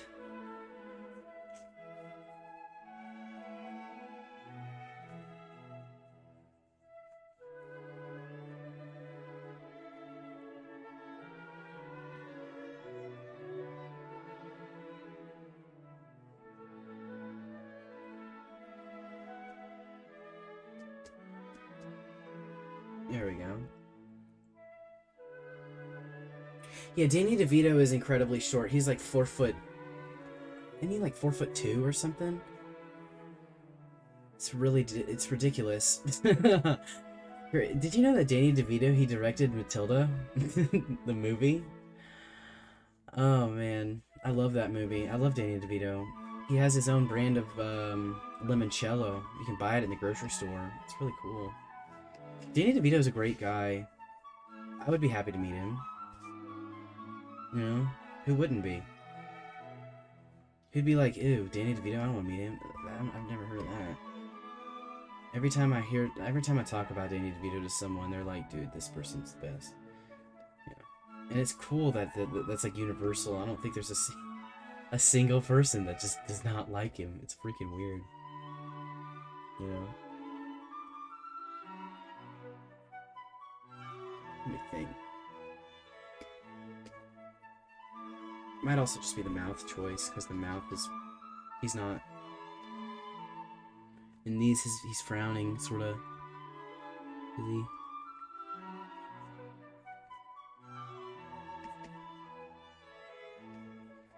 Kind of looks like... Chuck Jones, like how he does his mouths. You know what I'm saying? Chuck Jones, where it's like the smirk, sort of. I don't know anything about Chuck. That's a lie. I watched a documentary about him. I watched a documentary on how he made the White Seal, the movie he did. I loved that movie when I was a kid, and super cool that he made it. You can absolutely tell he did it. You know, with the way he drew them, you know, animated them, and like how it was directed. Like, yeah, it's absolutely. It's very similar to How the Grinch Stole Christmas in tone. Yeah, I would recommend you'd watch it. I don't know where you would watch. I don't know where you'd watch it. I don't know if you can stream it or anything like that. Let's see. Looking again. Looking.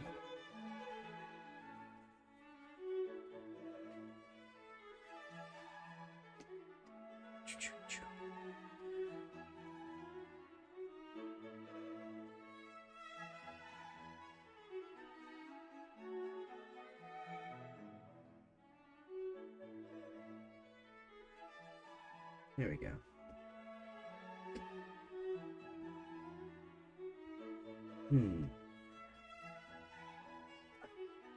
I'm trying to think. I have Disney stuck in my head just because I've been watching so much Disney stuff, and Danny DeVito was in Hercules. He was Phil.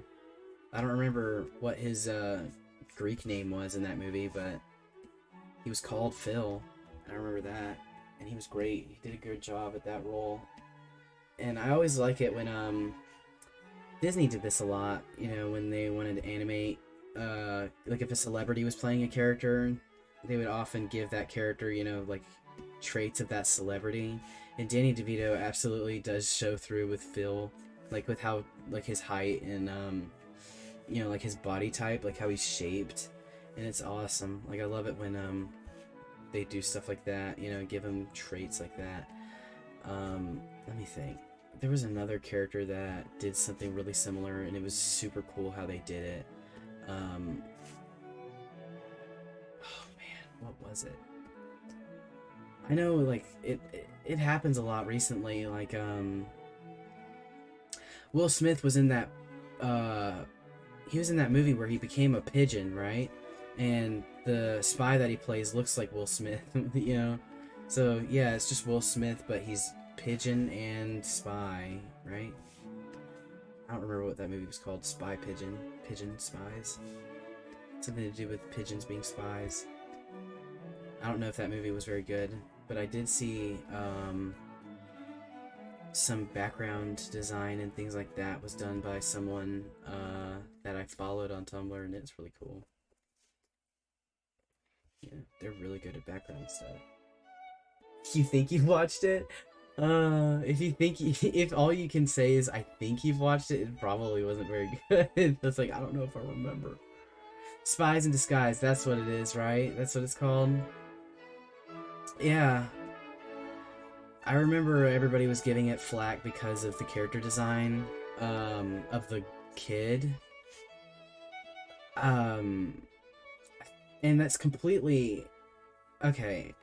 I'm gonna get into this. This is a topic that comes up often with people in animation, you know, dealing with that if you really like animation.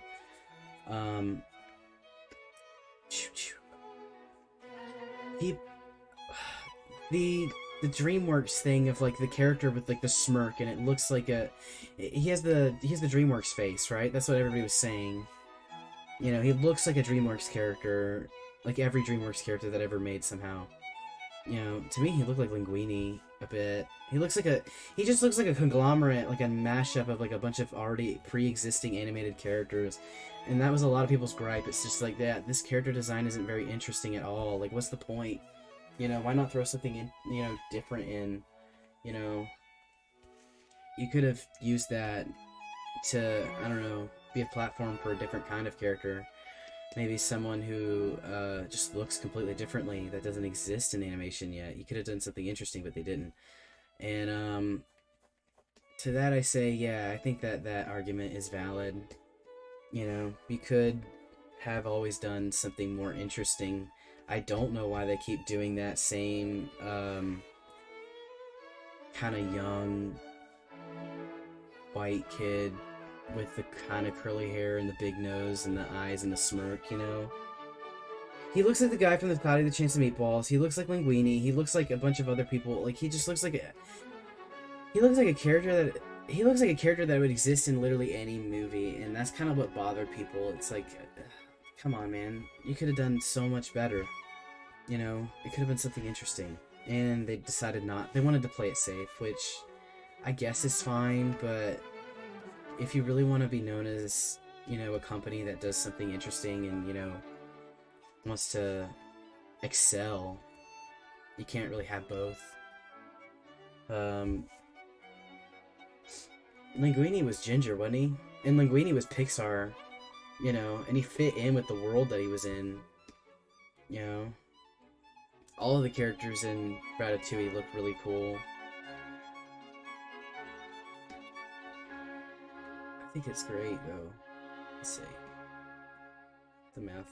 I need to fix. Fix you. I think this looks okay. Maybe the hat is too high up. No. I think my brain is just trying to make issues. My brain's trying to create issues when there are none. Do you understand what I'm saying? Ugh. Like, it looks accurate. It looks like it. It looks like how he does. I don't know. Character design can be hard. And making a character design that everybody's gonna like is even harder. You know? Because there's always somebody that's gonna be like, I don't like that. You know? But then again, you don't have to create the same character every time and say it's something new. You know? So just experiment a bit. Be okay with people not liking what you make. You know? Find something to gain from that, rather than just playing it safe for the sake of, you know, revenue.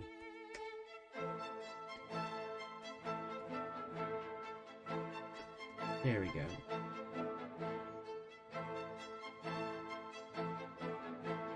He might just have a closed mouth.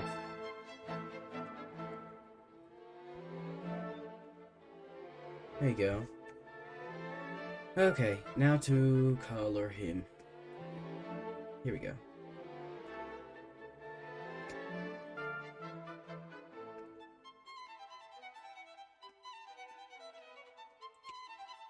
Yeah. Character design is one of my favorite things to do. Like, for a long time, I really wanted to be a character designer. I still do. I love character design. It'd be really fun to give it a try. But I also really like storyboarding is one thing I've found that I'm really good at. Animation itself is a lot of fun. It's just that it's not my proclivity. I don't get the most joy out of animating. I'd much rather storyboard. Let me see. And character design, yeah, I've done it a few times. I've made my own characters, and a lot of people like them, which I'm super excited about. I don't know how many people are in here for my original characters, considering I don't draw them too often anymore. But I'm glad that a few people, like a good handful, really enjoyed them, and getting the design and making it interesting and getting it to look right, it can be very hard, especially if you've never done it before, or you're working on a larger production and there could be a bigger way of messing up, I guess. Like, there's a larger margin of error. But, just think outside the box.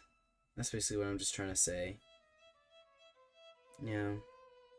I see a lot of people make their own characters or whatever, OCs, and a lot of them stick kind of to the same elements that are already pre-existent in the medium, or whatever thing that they're basing it on.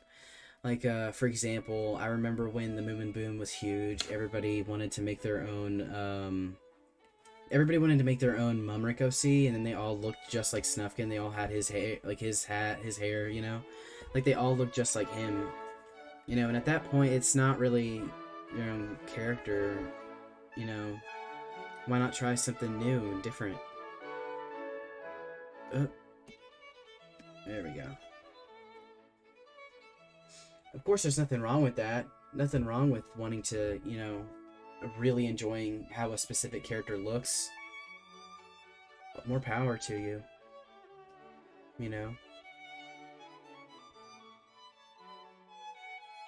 I don't know if there's anything that I genuinely don't enjoy that is common in, like, fandom tropes, I guess. Like, even things that, like, there's nothing I hate. There's things that I'm not fond of. Like, I'm not too... It's not exactly that it's the content itself, but often, like, if there's, like, gonna be an alternate universe of something, and, like, it's dark or whatever, or it's scary, often that there's, like, drama around it, so I find that I don't enjoy it too much. Or if it's something like self-insert characters, things like that, there's often drama surrounding it, so I have a hard time, like, enjoying it genuinely. It's not that the content itself is terrible, it's just,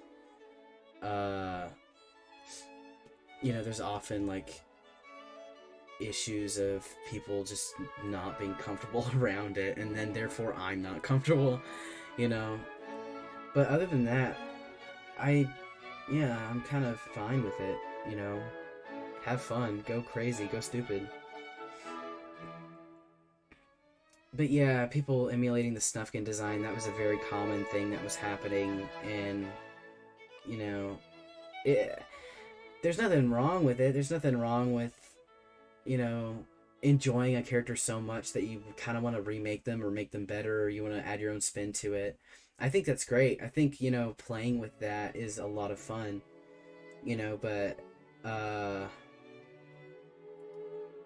at a point you kind of have to be like, okay, the thing I'm making isn't too interesting at this point. You know, it's not additive.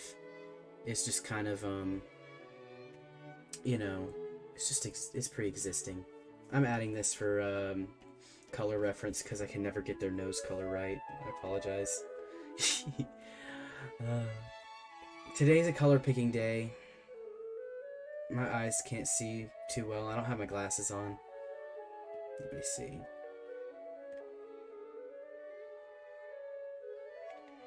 Pick your colors if you're too afraid to pick them yourself. That's a good tip. It seems like it's, you know, kind of common sense. But no, it's not. It took me years to learn that. Because often I would make my characters look completely different every time I drew them. Because I would color them in wrong. There we go.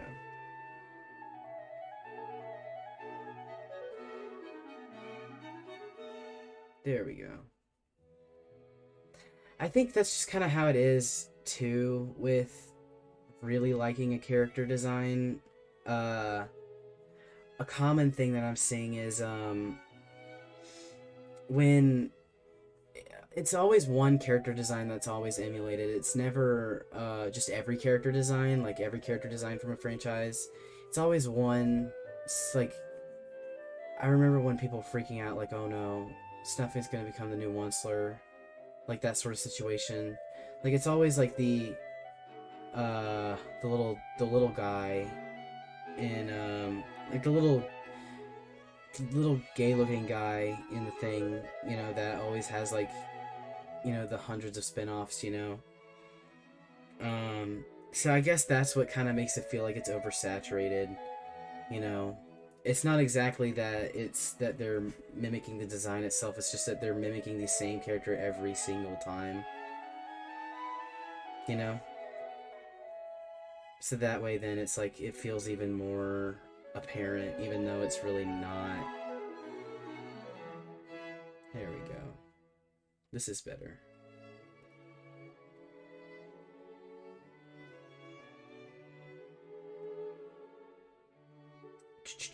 What am I doing? Here. This.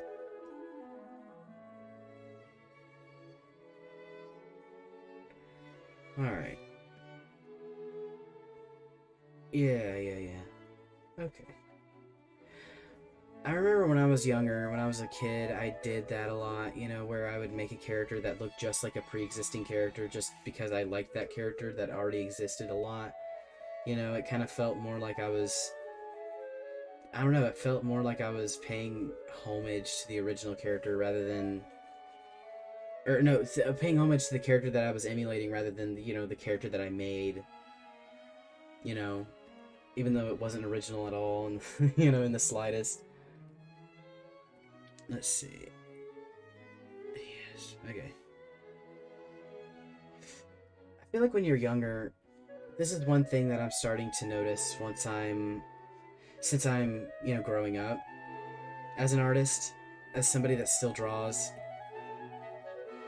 Um, I don't draw as much as I used to, and often I criticize myself for that, even though what it really is I I don't know, I've kind of learned that there are some things that when you when you when you first start, you don't really know what's good from not great, you know? And you know, when you first start, it's like, "Oh, I want to draw this thing." You draw it and you like it. But if you're I don't know, when you're more seasoned, I guess, you know, if you see something or if you want to draw something and you know it's not going to be good, you're probably not going to do it, you know? Just because you know it's not going to be worth it, you know? It won't be a good thing to have made. So I just have to remind myself that that's what that is, you know? And that's kind of one thing I'm tackling while I'm streaming is, a lot of the drawings I'm making aren't very good. Like, I would not have kept working on this had I not been streaming, you know? It's like just for the sake of creating, a constant stream of creating. And I think it's a good thing. It kind of gets me out of my loop. There we go.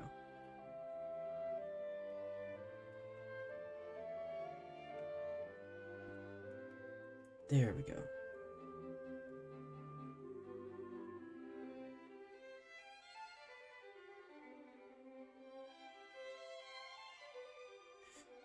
Let's see. It's because people see how cool their fave is and they try to make a character just like that and end up being a card.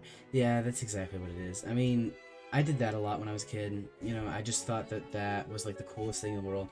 But really, if you really want to make something interesting and unique, what you can do is you can just find like a ton of characters that you find really, really cool, and then just kind of combine them in ways that you find interesting. That's kind of what I do when I make something.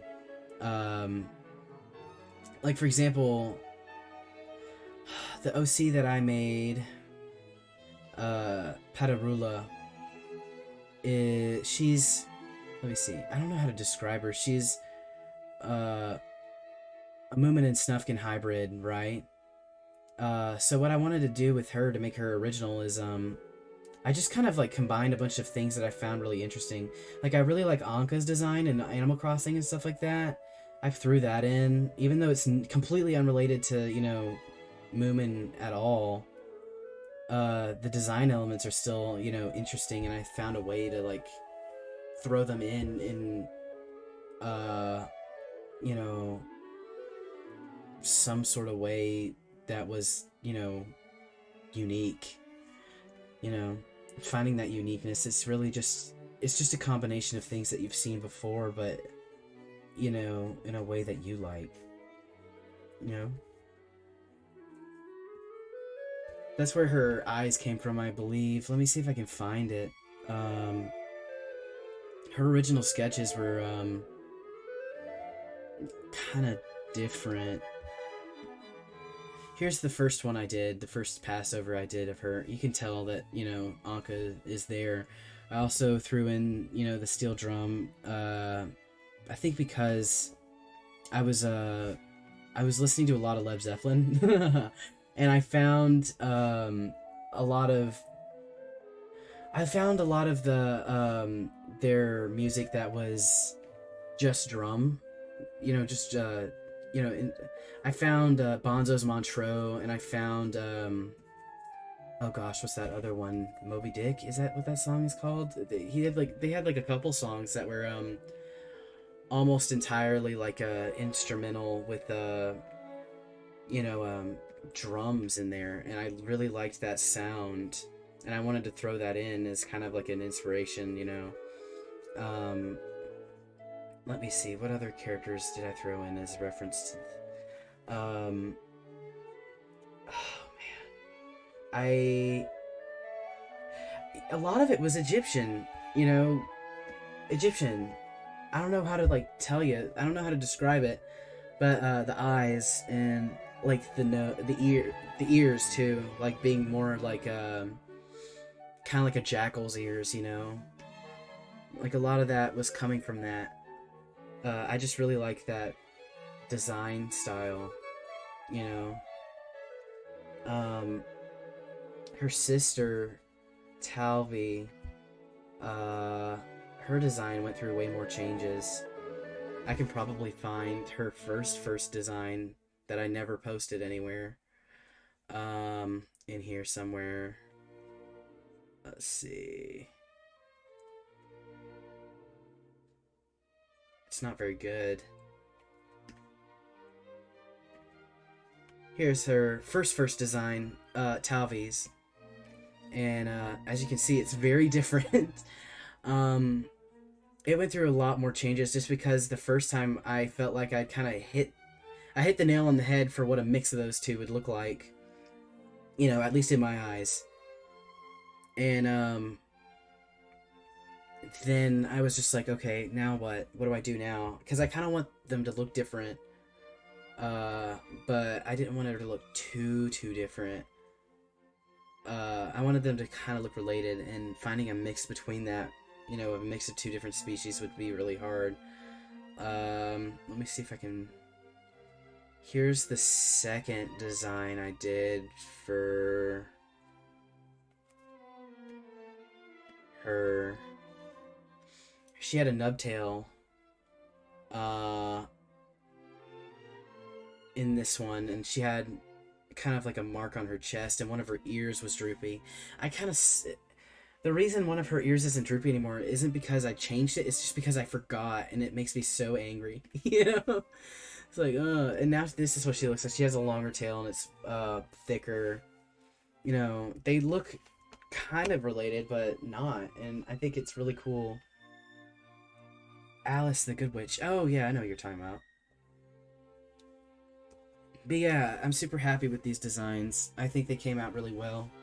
And I think about them all the time, even though I don't post about them, just because I don't draw them too often, which is... It's not fair. It's not fair. Let me see. If I can find... any other...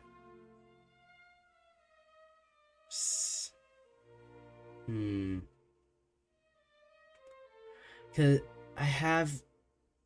No, I haven't. Let me see. I don't know where it is. I just have a bunch of, you know, stuff of their designs, and it's just so much fun. Very big difference in what happened, what came of them, you know. But it's super cool. I think that it's great that there's, you know, just a lot going on with that. You know, a lot of differences.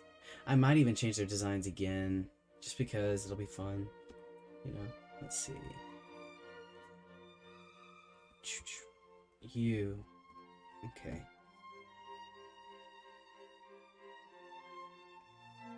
Alright. Gonna close a bunch of these. Okay.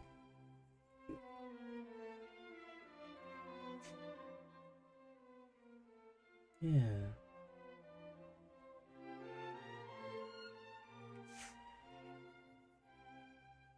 This is nice.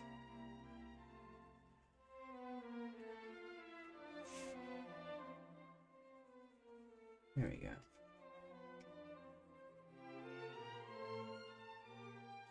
Yeah.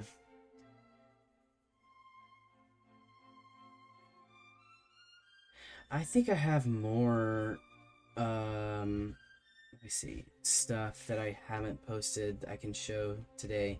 I like to show, stuff I've never posted before in these streams. Just, I guess, kind of incentive to come. Let's see. I'm sure I can find something. I have a bunch of weird stuff that I can show. But let me work on this really quickly. It's gonna be from here to here.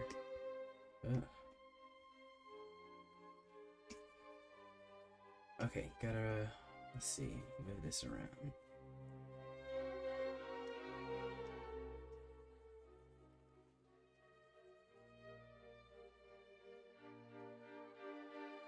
There we go, okay.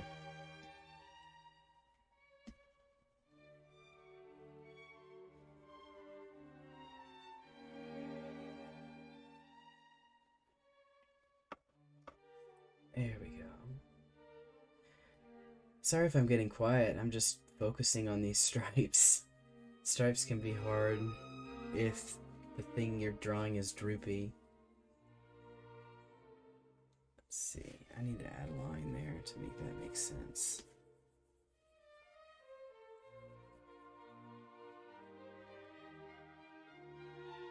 Little Nemo in Slumberland? Dude, I haven't seen that movie yet. I do know of it because the person that made Little Nemo, what was his name? Winsor McKay. He's a big influence in animation history. And I've studied him. I have to kind of know about him. And I think he's super cool, you know, what he did for animation. It's freaking rad. And I have to see Little Nemo because I haven't. I know that there's an anime about it, right? I don't know. It's cool though. It's kind of weird. Like I wonder how much of that is derivative from the original, because the original, it's old. It has racist in it. Not great, but you know, hey, what can you do? It was like the 1910s. It'd be cool if it didn't though. It has a trans character though. Was it a comic? Oh yeah, it was what it was he did animations of it, but he also made it was a comic. It was like a comic strip in the magazines and things like that. It was kind of like Garfield, but in 1910. Kind of a weird thing to call it, but yeah, that's what that was. Little Nemo. I remember the animation in it was freaking weird. The animation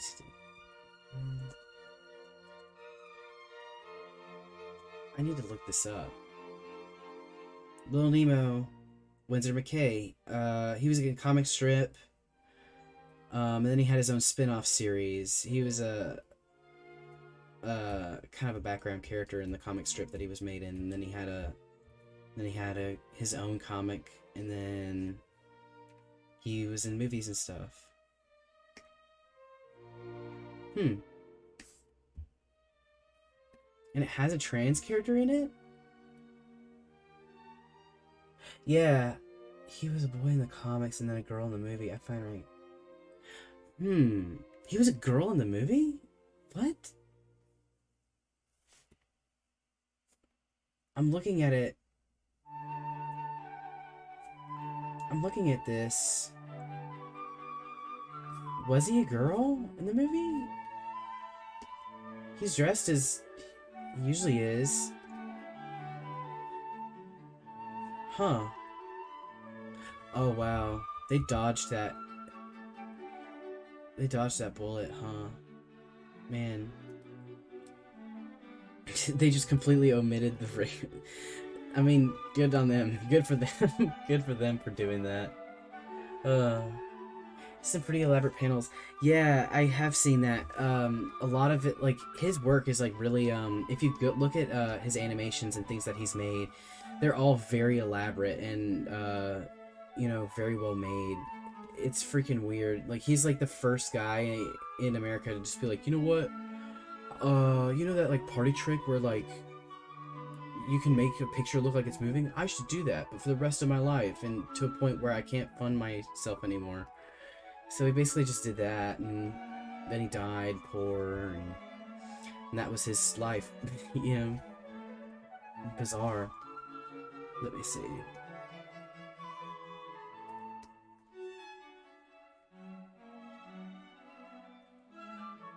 Do it. Okay, I'll watch it. Okay, I'll watch it. Fine, you pulled my leg. Okay. Let's see. The mouth. It's still bothering me. I'm gonna have to fix it.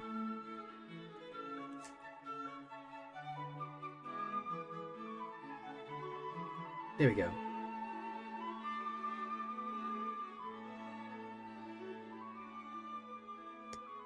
Okay. That's a good drawing. That's a good one. Let me do the thing I do.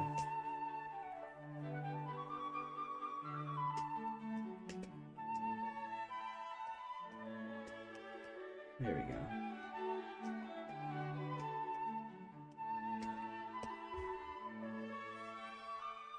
That's a good one. Alright. I can do a request. Because, I think I have 40 minutes left. So I can do a few drawings before I'm done. Let me see. What can I do here?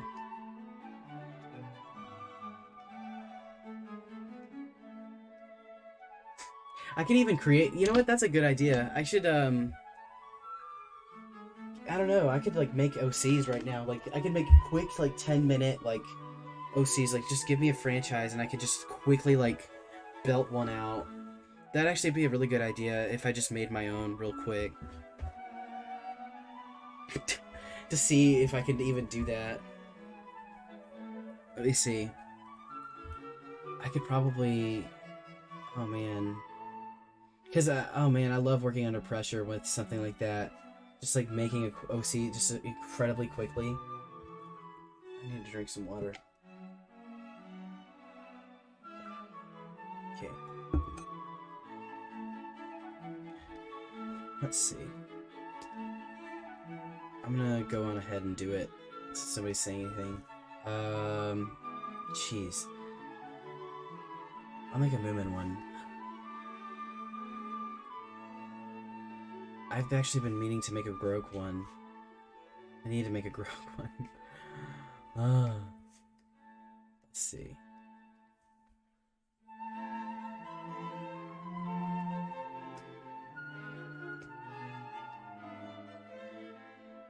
I was thinking, oh man, I love the Groke, and it messes me up that there isn't like much love for the Groke. And I was talking to someone on Discord, and I was like, dude, we should make like a zine or something for the Groke, and then they were like, dude, the other Moomin zine got canceled because of copyright issues, and I was like, dude, this is awful. You know, maybe we could make like a fake Groke and like called the Gronk or something, and make her like bright yellow, and you know, see if what the Moomin people would do then. You know, like, I'd like to see you try. And it's like, so this is what I'm doing. Let's see what if I can do here. Only significant Groke lores, and is that when the Groke is like gonna kill someone? The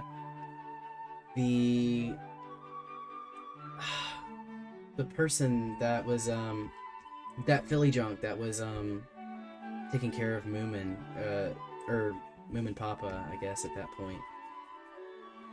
She's gonna freaking kill her. Or was that in a different one? Oh, that was that not in Moomin Papa? That was in Moomin Papa's stories, wasn't it? Moomin Papa's Tales, or whatever that one was called. I need to make her head smaller.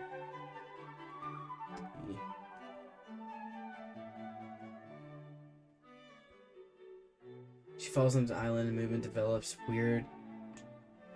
That's weird. That's kind of weird. Yeah. A coat. Okay. Why didn't that stay? There was a part in the anime where, in the 90s one, where it was implied that the Groke had a crush on him. Which is, yeah, I wouldn't do that. I wouldn't say that. I wouldn't have done that. I don't endorse that.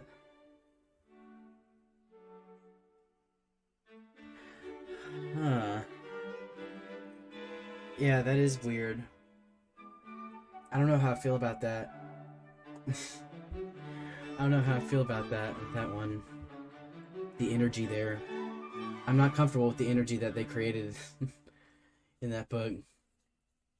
I need to read the Moomin books. I still haven't, even though they're all available online somewhere. I just have to, you know, read them. I did read the Raggedy Ann books, though, but only because they're incredibly short. It's incredibly sad. I wish there was more. The music is very fitting. It's very sad. I'm gonna have her have really small hands. They're gonna have like gloves like this.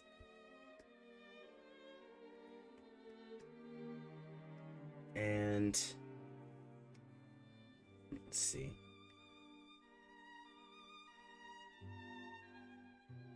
There needs to be more love for the Groke. Every time I draw art of the Groke, it blows up, which is weird considering if the Groke was so great, how come more people don't draw the Groke? Like, oh, come on, man! It can't just be like 12 people. Is that kind of like in the anime when not in the anime, the in Moomin Valley when he has to like face the Groke, you know, and Snufkin's talking into that like coconut shell or whatever, like trying to scare him. He's like, the Groke is like the Groke is your own fears and anxieties reflected in your eyeballs. Like, that's not exactly what he said, but it was something similar to that. It was the vibes. I want to do something weird with this. If I... No. Give her a weird marking or something. Because this just looks like a Groke, but, like, napkin.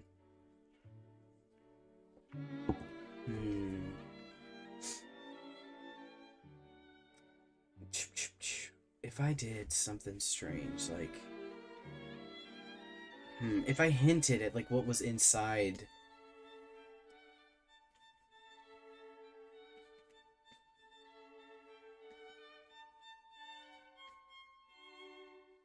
This looks so weird, dude.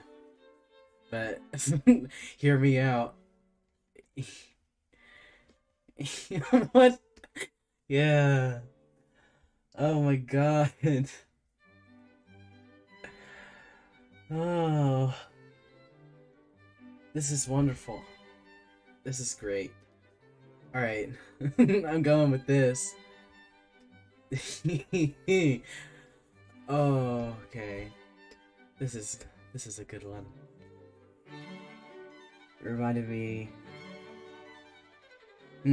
Yeah, yeah. Because, yeah, the Groke is seen as, like, anxiety. It's just, like, that's how, like, the Groke is supposed to be interpreted, right? You know, that she is literally just, like, somebody's anxiety manifested. So, yeah. This is a good one. I like how stubby she is. But it's not... It's not Groke-esque.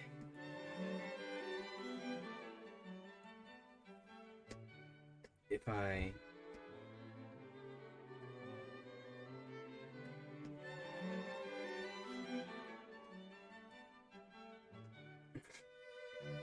Alright. I think this is gonna be the crowning jewel of my portfolio.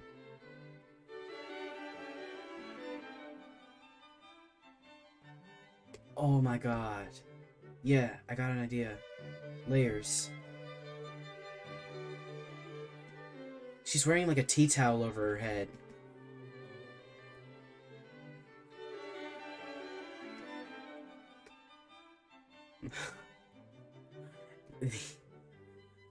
Okay. Oh man. I should cut... This is cool. This is nice. I haven't seen anyone do this yet. I think this is pretty interesting. If the Groke had like a cloak. If she had a cloak. This is not the Groke. This is a different Groke. Her name is... I don't know. I don't know. What should her name be?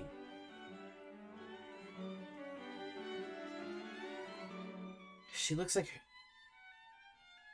Her name looks... I don't know. She looked like her name would be like Tilly or something. I'll call her Tilly. That's her name. Tilly. She is a female. And she is... She's happy. I think she's a happy one. I'm gonna color her in.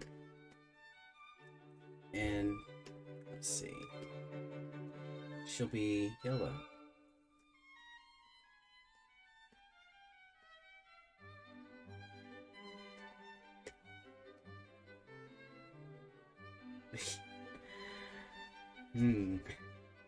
This is the weird one. I think this is cool, though. Like, as a concept, sure, yeah. This works.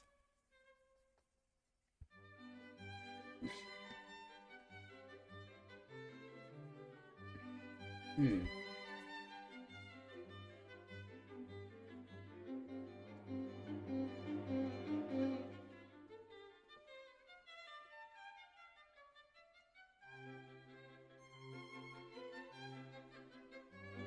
There we go.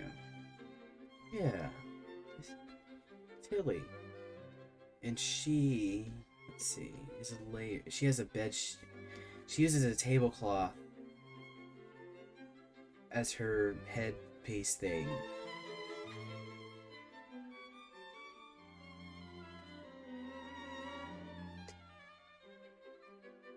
I guess she got cold or something and she just wanted to warm up. Or maybe she wanted to look stylish.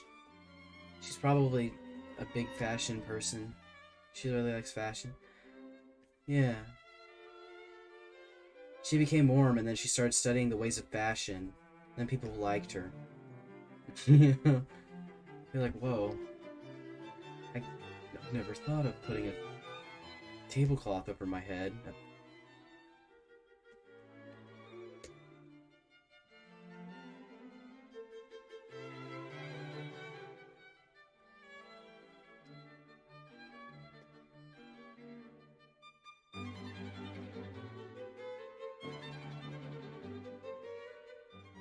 Okay. Secondary color. Go with this.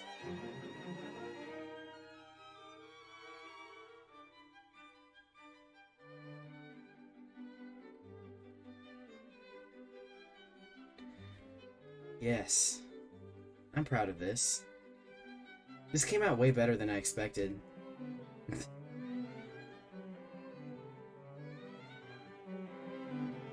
I want that to be a different thing. Let's see. This looks like something someone would wear on, like, one of those, like, catwalks, you know? Like, it looks like something experimental. It's like those people that were dressed in, like, bubbles or balloons or whatever, you know? Like, this is what this is. But a Groke instead.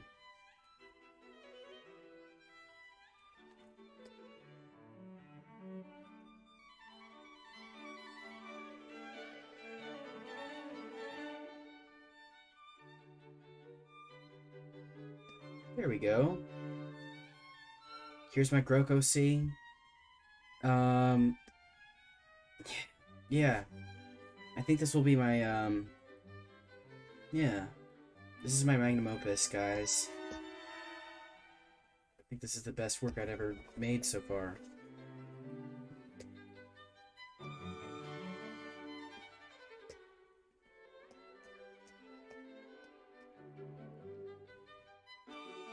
There we go. Yeah. This is good. Any requests? I still haven't gotten any, which is interesting. Other than the Undertale one. And I don't even think that was a request. I think somebody genuinely was just like, I'm playing Undertale. What's this?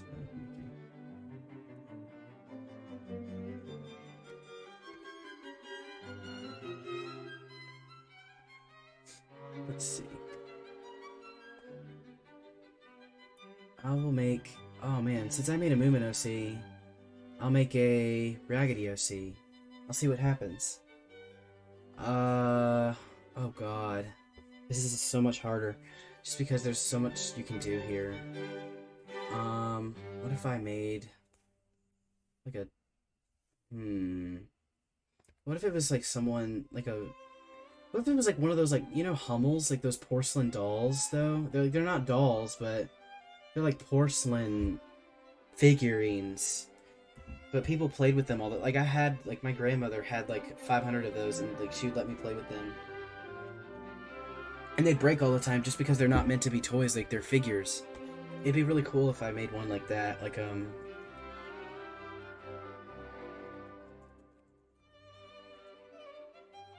porcelain figurines.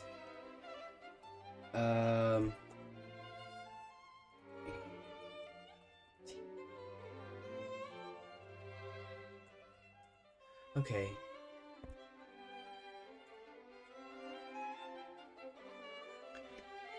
I remember I had these dolls when I was a kid. like figures that looked like... Let me see if I can do this. I drew them earlier at one point, but not accurately. There was a boy one and a girl one when I was a kid. They looked like... They were like little Siamese cats. And they looked like this.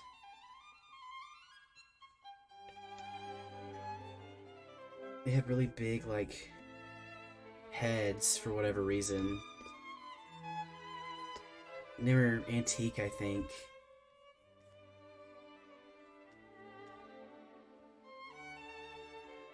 I'm doing this all wrong. Please excuse the bad perspective. Let's see. Let me see if I can get the face right. They look like...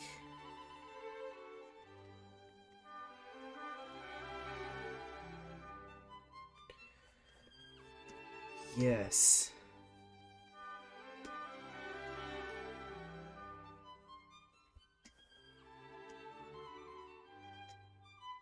Be under pressure.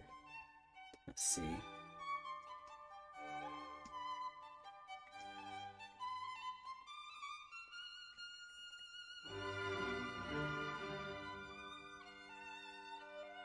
Look like this, I guess, sort of. They had really big heads. They were like, no, they were like little porcelain dolls, but their body was soft. Let me see if I can illustrate this in a way that's clear. They had big ears like these.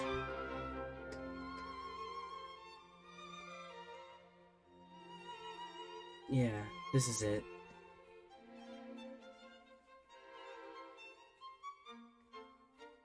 And there was a boy one and a girl one, I remember. And they looked identical, other than their clothes. The girl one had, like, a collar like that, and a dress. And her hands were porcelain, too. So it was the heads, the hands, and the feet, the legs. Like this. They were porcelain. But the bodies and the arms and such, they were all fabric. Like this. They all were like really puffy, like filled with something. And I remember playing with those when I was a kid. That'd be a good one.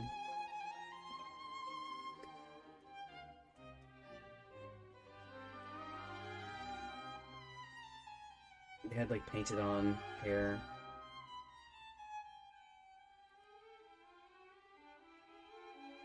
They were a lot of fun.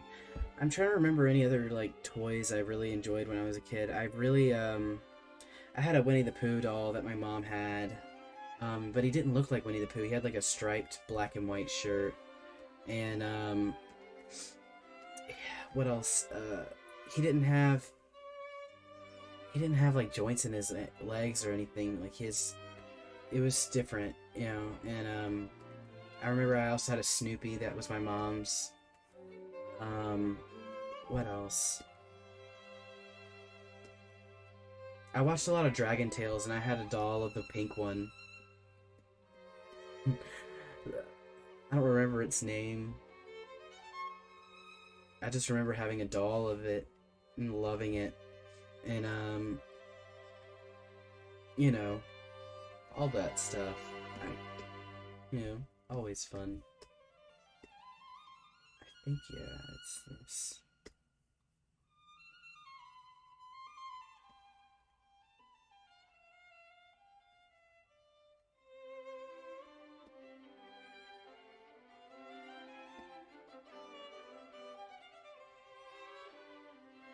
Here we go.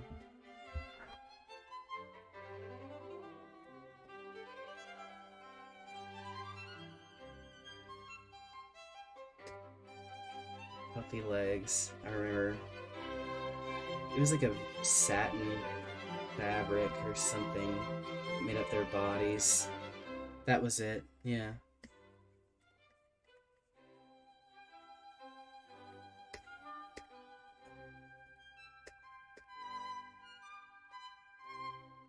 They didn't have a tail or anything. And I think I'm trying so hard to remember. Um, hmm. There was like a second layer. It might have been a bodice or something.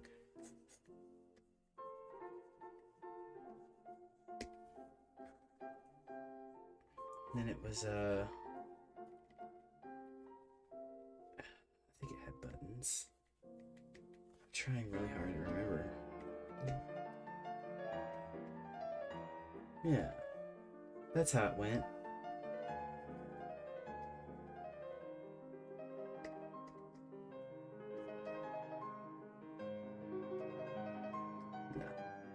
No.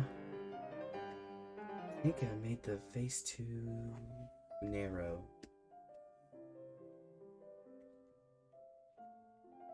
There we go. That's it. That's the proportions. This is what it looked like. I remember now. The eyes were like,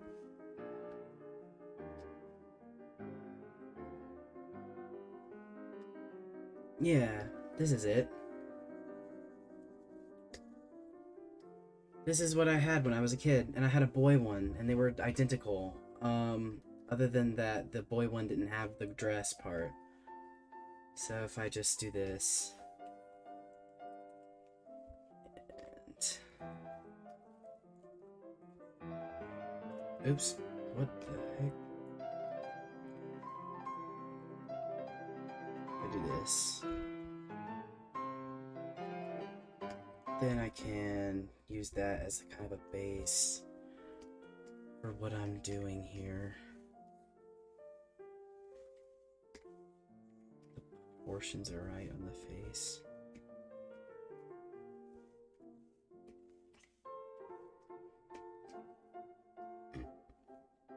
Let's see.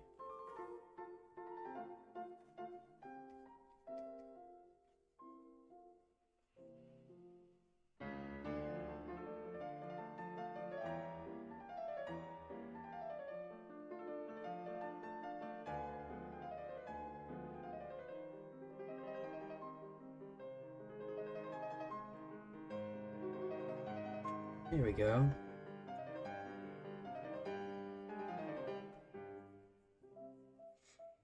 It always feels good to, get through the hard part, and then you're like, oh man, smooth sailing from here. Like, oh man, I got it. I got it all sorted.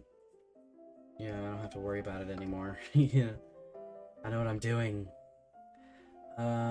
He had a bow tie. Oh, good lord. And a collar. Let's see.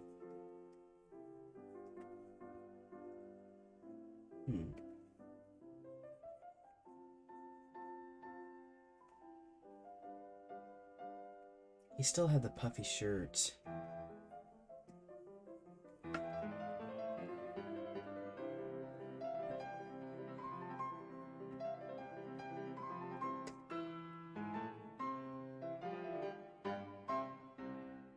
I think he had... Oh man, it's so hard to remember. Overalls. In fact, I think he wore overalls. Or, yeah, something like that. It had buttons.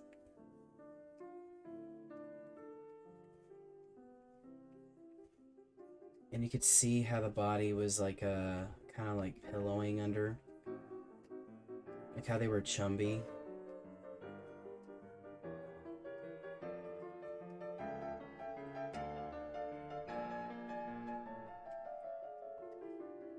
Yeah.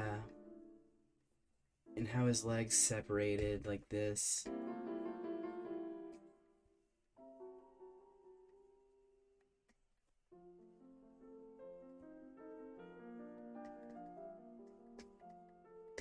Yeah, that's what they looked like.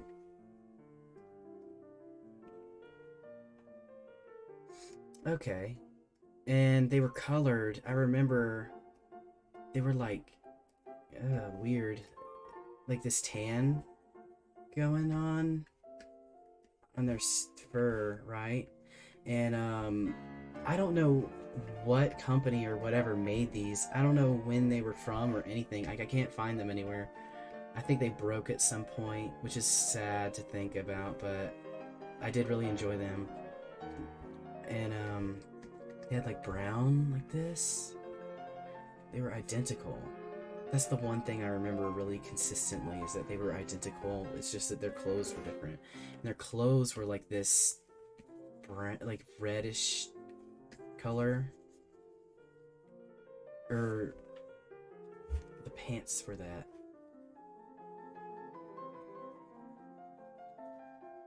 Yeah. And the dress.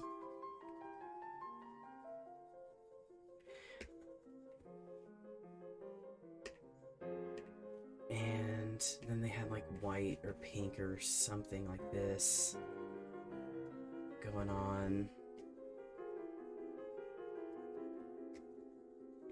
Like that's what they looked like. That's all I remember. Like I wish I remembered more. And his bow tie, I think he had like blue on him too. Blue somewhere.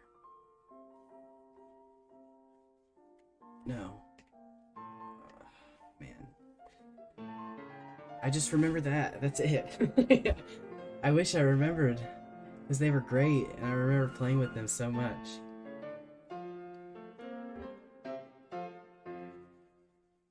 And they had pink on the ears. The inside. Like that.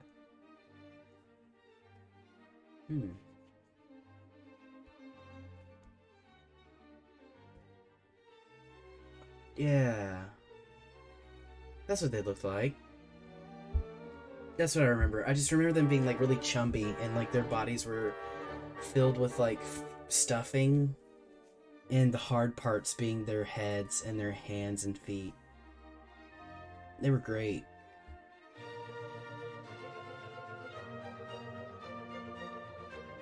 Yeah. I think that fits in with that world. They were dolls that I had. Okay.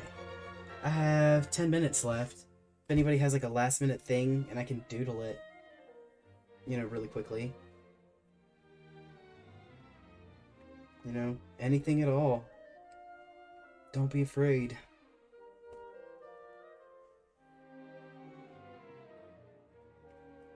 Let's see. What can I doodle here?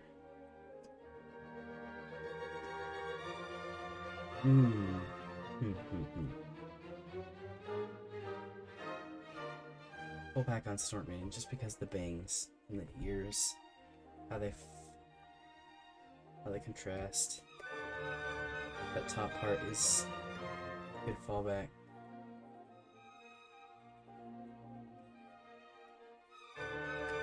There you go. Let me see.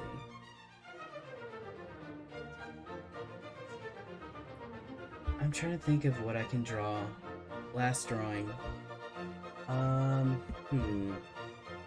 don't think I drew a Snufkin yet on this stream. I can do that. Or this is red, so I can do the man, the myth,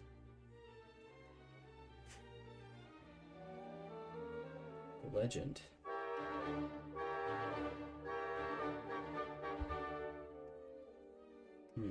Does he? I'm sure he did. No, he's got this.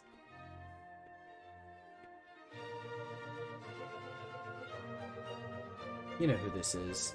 Let's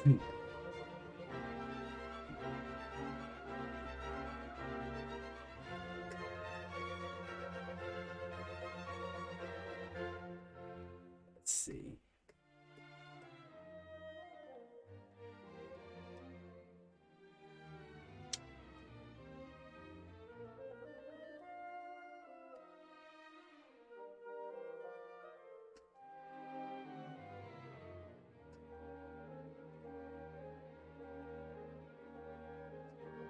Okay.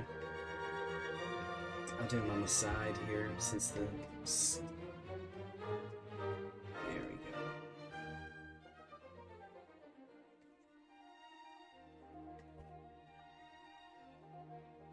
I haven't drawn Jockster in a really long time.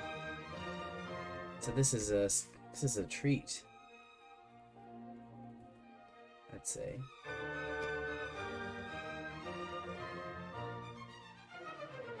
You're welcome for the stream.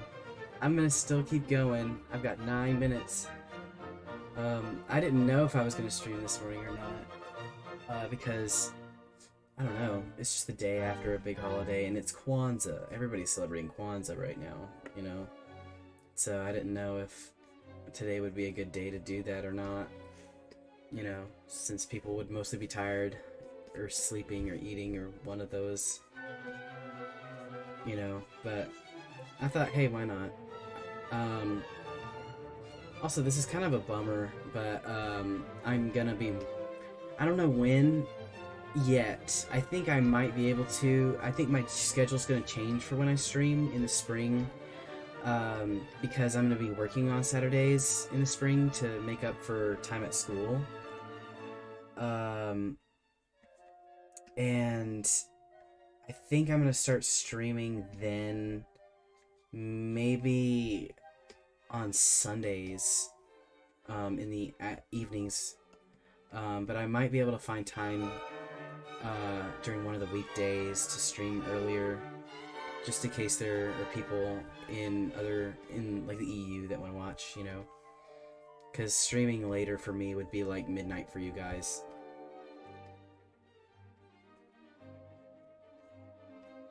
Let's see. What's Kwanzaa's theme for? I don't know what Kwanzaa's theme. Let me Google that real quick. I thought Kwanzaa. Yeah. Today is. What's the today?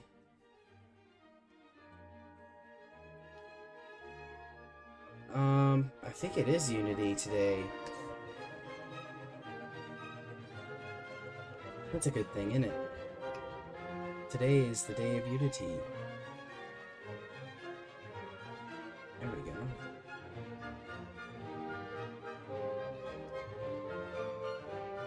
It'd be cool to, like, I don't know anybody that celebrates Kwanzaa, which is a big shame, because I'd like to know, like, what goes into it and, like, what, you know, the cool stuff about it. You know? It's kind of rare that you bump into someone where I am, you know, that celebrates it. Let's see. I've read about Kwanzaa before. It didn't come out as an uncle. Ah, that's nice. That's always good. I don't want to be an uncultured swine. I wanna, I think I'm gonna be a swine no matter what, but I don't want to be an uncultured one. I want to, know about other cultures and stuff. It'd be cool to know what other people are doing in the world.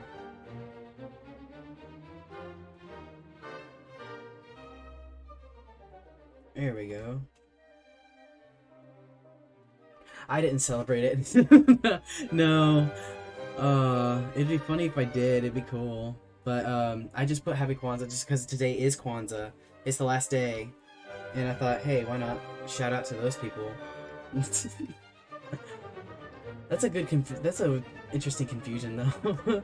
I think that's funny. Getting lost in that. Today would be the Kwanzaa stream. No, I celebrate Christmas. My mother, is raised Catholic. No one else in my family is, though. Well, my dad's raised Catholic, but he's not. So we celebrate Christmas, to keep my mom happy, and it's a lot of fun anyway, so, like, what's the problem? You know? I love to give gifts, so, you know, having a holiday where I get to give gifts is awesome. Even for holidays, like, that aren't my own, like Hanukkah and stuff, I still like to give gifts for those. Like, my best friend is Jewish, and I still gave them, I absolutely gave them a gift for Hanukkah, you know? Because I love to give gifts. It's a good thing. It's fun. And to give something that I know that somebody would love is like, oh, it's wonderful. You know, the perfect thing. What like you're from a country that has like those um black ribbons and like it's cat like I don't know. I'm trying to think of what country this be. Probably can't. No, I'm not gonna directly ask you because I don't want to invade your privacy. But your country is an enigma to me. Poland. Oh wow, that's so freaking cool. I've always wanted to go to Poland because I really like I really like cold weather, even though we don't get much of it here. I'm in Tennessee, so like I don't know. I'm kind of lame. It's right above Slovakia, isn't it? Yeah, right to the right of Berlin, Poland. It's great. I wish I knew another language. I used to. I used to know Spanish, but I forgot because my dad, he lived in Venezuela for like 2 years, right? And he came back and he taught me Spanish when I was really little. And my mom was like, I can't understand him anymore. We should probably not don't speak to him in Spanish anymore. Just speak to him in English. And he was like, okay. Then I forgot it. It's a shame. Oh no, yeah. Did something I heard that with Hungary. When it like big transgender issues with Hungary right now. Not a good thing. Um Not great, you know. Politically speaking, America isn't in a great place either. You know, we're having our fair share of issues right now. It's a big shame, but tomorrow's a new day. Better things will come. You know, if things are bad now, that just means the world hasn't ended yet. You know, the world won't end on good. The world won't end on bad terms. At least I choose to think that.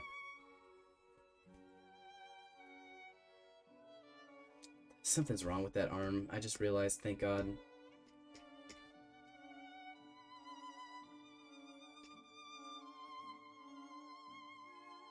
Oh gosh, that's bad. I'm sorry, man. It's never good. You know. Man, I mean, I heard there's a lot of troubles going on in Europe, and you know, like a lot of people are feeling like they're disconnected at the moment right now too. Like the world has just kind of, it's been a hard year, so you know, it's kind of a shame that I'm not shocked. You know, it'd be a lot better if I were. You know, there's so many hard things going on right now for a lot of people. You know, and Poland is so far away from where I am, you know, I don't experience it. But my heart still goes out to you about that situation. It's really awful, you know, experiencing that, you know, and being LGBT yourself, I assume, you know, I'm a transgender person, and I don't talk about it too much, not because it's not because I'm afraid or whatever of confrontation with it. It's just, you know, I'm not a very vocal individual when it comes to that. But, you know, in times like that, in times like this, sometimes you just gotta be vocal.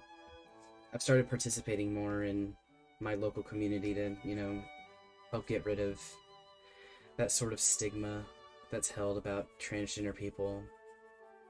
And, you know, higher up people, like the president of our school, or maybe I don't know, presidents of our football teams or whatever, they don't see it, but, it's still good to do that, you know, get out there and feel that. And of course the president is like, it's so out there, you can't even like really reach it, you know, you can't go in there and tell the president to their face, like, hey, I don't like what you're doing, I don't like what you're saying, you know, so of course it'll feel hard, you know, but, I hope it all goes, you know, smoothly at some point.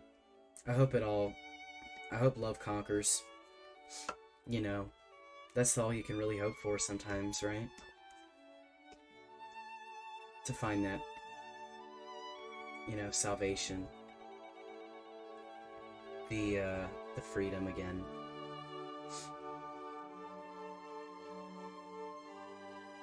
Mm-hmm. And that's a good thing to believe, to believe that there will be freedom. Because there will be, you know. Who says there won't be? You know? And even if it doesn't happen right away, um, it's always better to just, I don't know, man. It's such a hard thing to give advice for. Yeah, I've never been in that. I mean, I have been in situations like that where I have had people, bully me to my face about things like that, you know.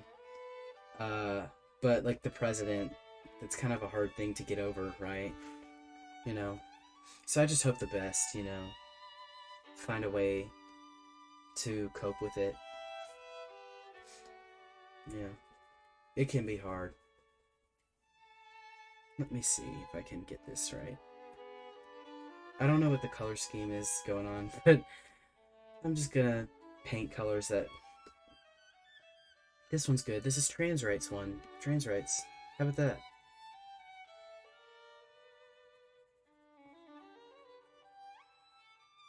Is this good?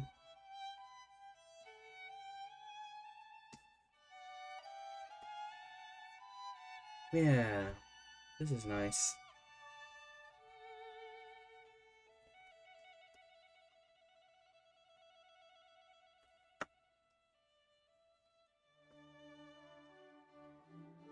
Yeah. I feel like we all just need to pick me up. 2021 should be a better year. I don't think that there could be a... I'm not gonna jinx it.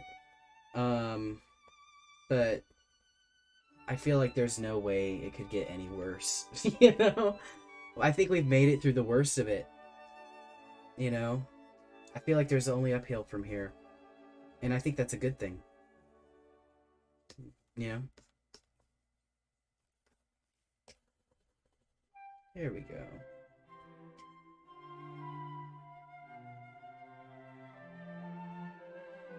Here we are. That's a good doodle. Let me make this...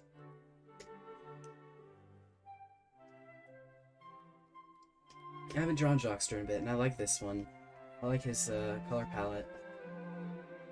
Let's see.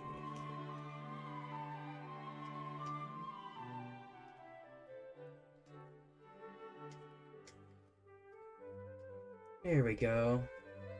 And I'm a little past time today, but that's alright. It's always good to get to talk to you guys. The timing for these never has to be strict. It might be next semester, but I don't know. I'll put an update whenever I get the information in, like what exactly my plan is going to be for then. But yeah, this was a good stream. I really enjoyed this. Getting to talk to you guys, getting to draw some things. It's always good to get out of my own head and explore, with what I can do here.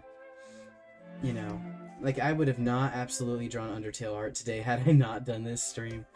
Like, which is a funny thing to think, It's always good to get the sillies out. Get the sillies out. It always cheers me up to draw. There we go. Well, we got a lot done today. Let me see if I can show what all I've done so far. This Groke sea that I completely forgot I made until just now. Oh god, what's that flag called again? Oh no, my brain. That flag, that one. Some doodles of some video game characters that I made earlier today. Undertale stuff. A lot of cool Undertale stuff. Oh yeah, and Green Snark Maiden to start it off. um, and some stuff I did before stream, some anatomy practice and such, um, and some fun stuff. So that was a productive day. I think that was a good stuff. A lot of good things. A lot of good things came from it. You know, I'll say that. So, thank you guys for coming. It was good to talk to you guys today. It's good to hear from you. It's always good. It gets me out of my head, like I said earlier. It gets me, you know, it's always a good thing to interact with others. You know, getting to have that fun, getting out of my apartment, without having to get out of it. Um, but I will be streaming. I'll be streaming every Saturday until further notice. Maybe around 12 o'clock this time. So it will be consistent. I hope that this went well. I hope that everything was smoother this time. I worked harder on getting, things set up more correctly. I also have a new microphone, which is so much nicer. I hope that sounds much better than my last one. Um, but yeah, today was a great stream. I call this a victory. Thank you guys so much for coming and saying hello and sticking with me until the end. For those of you that are still here, um, if anybody has any last questions or anything that they want to mention or bring up, I'll be here for another minute or two if you want to say anything at all.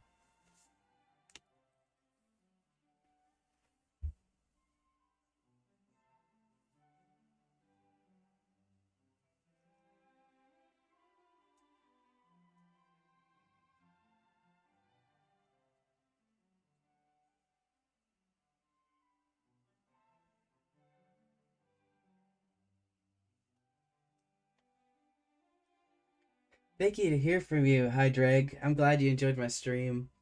Um, it's always good to get to talk to some people, and I'm glad I met someone from Poland. I haven't ever met anyone from Poland before.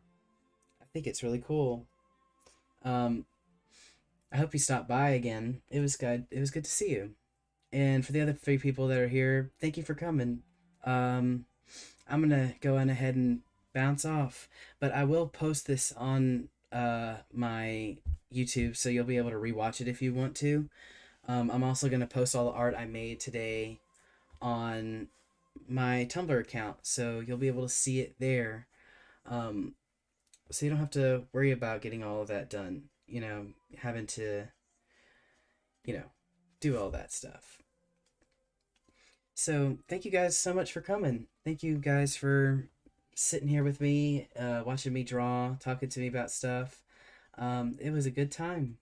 I'll see you guys next Saturday at 12 o'clock. I might have another stream in between then, just because this next week is going to look a little light for me in terms of my day job. So I might just go on ahead and post more art, maybe do another stream during the weekday that's later in the day if you so desire, or maybe earlier if you're way further out.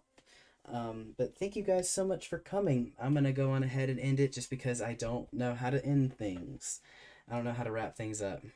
So thank you guys for coming. I really appreciate your time, and I'll see you guys next time.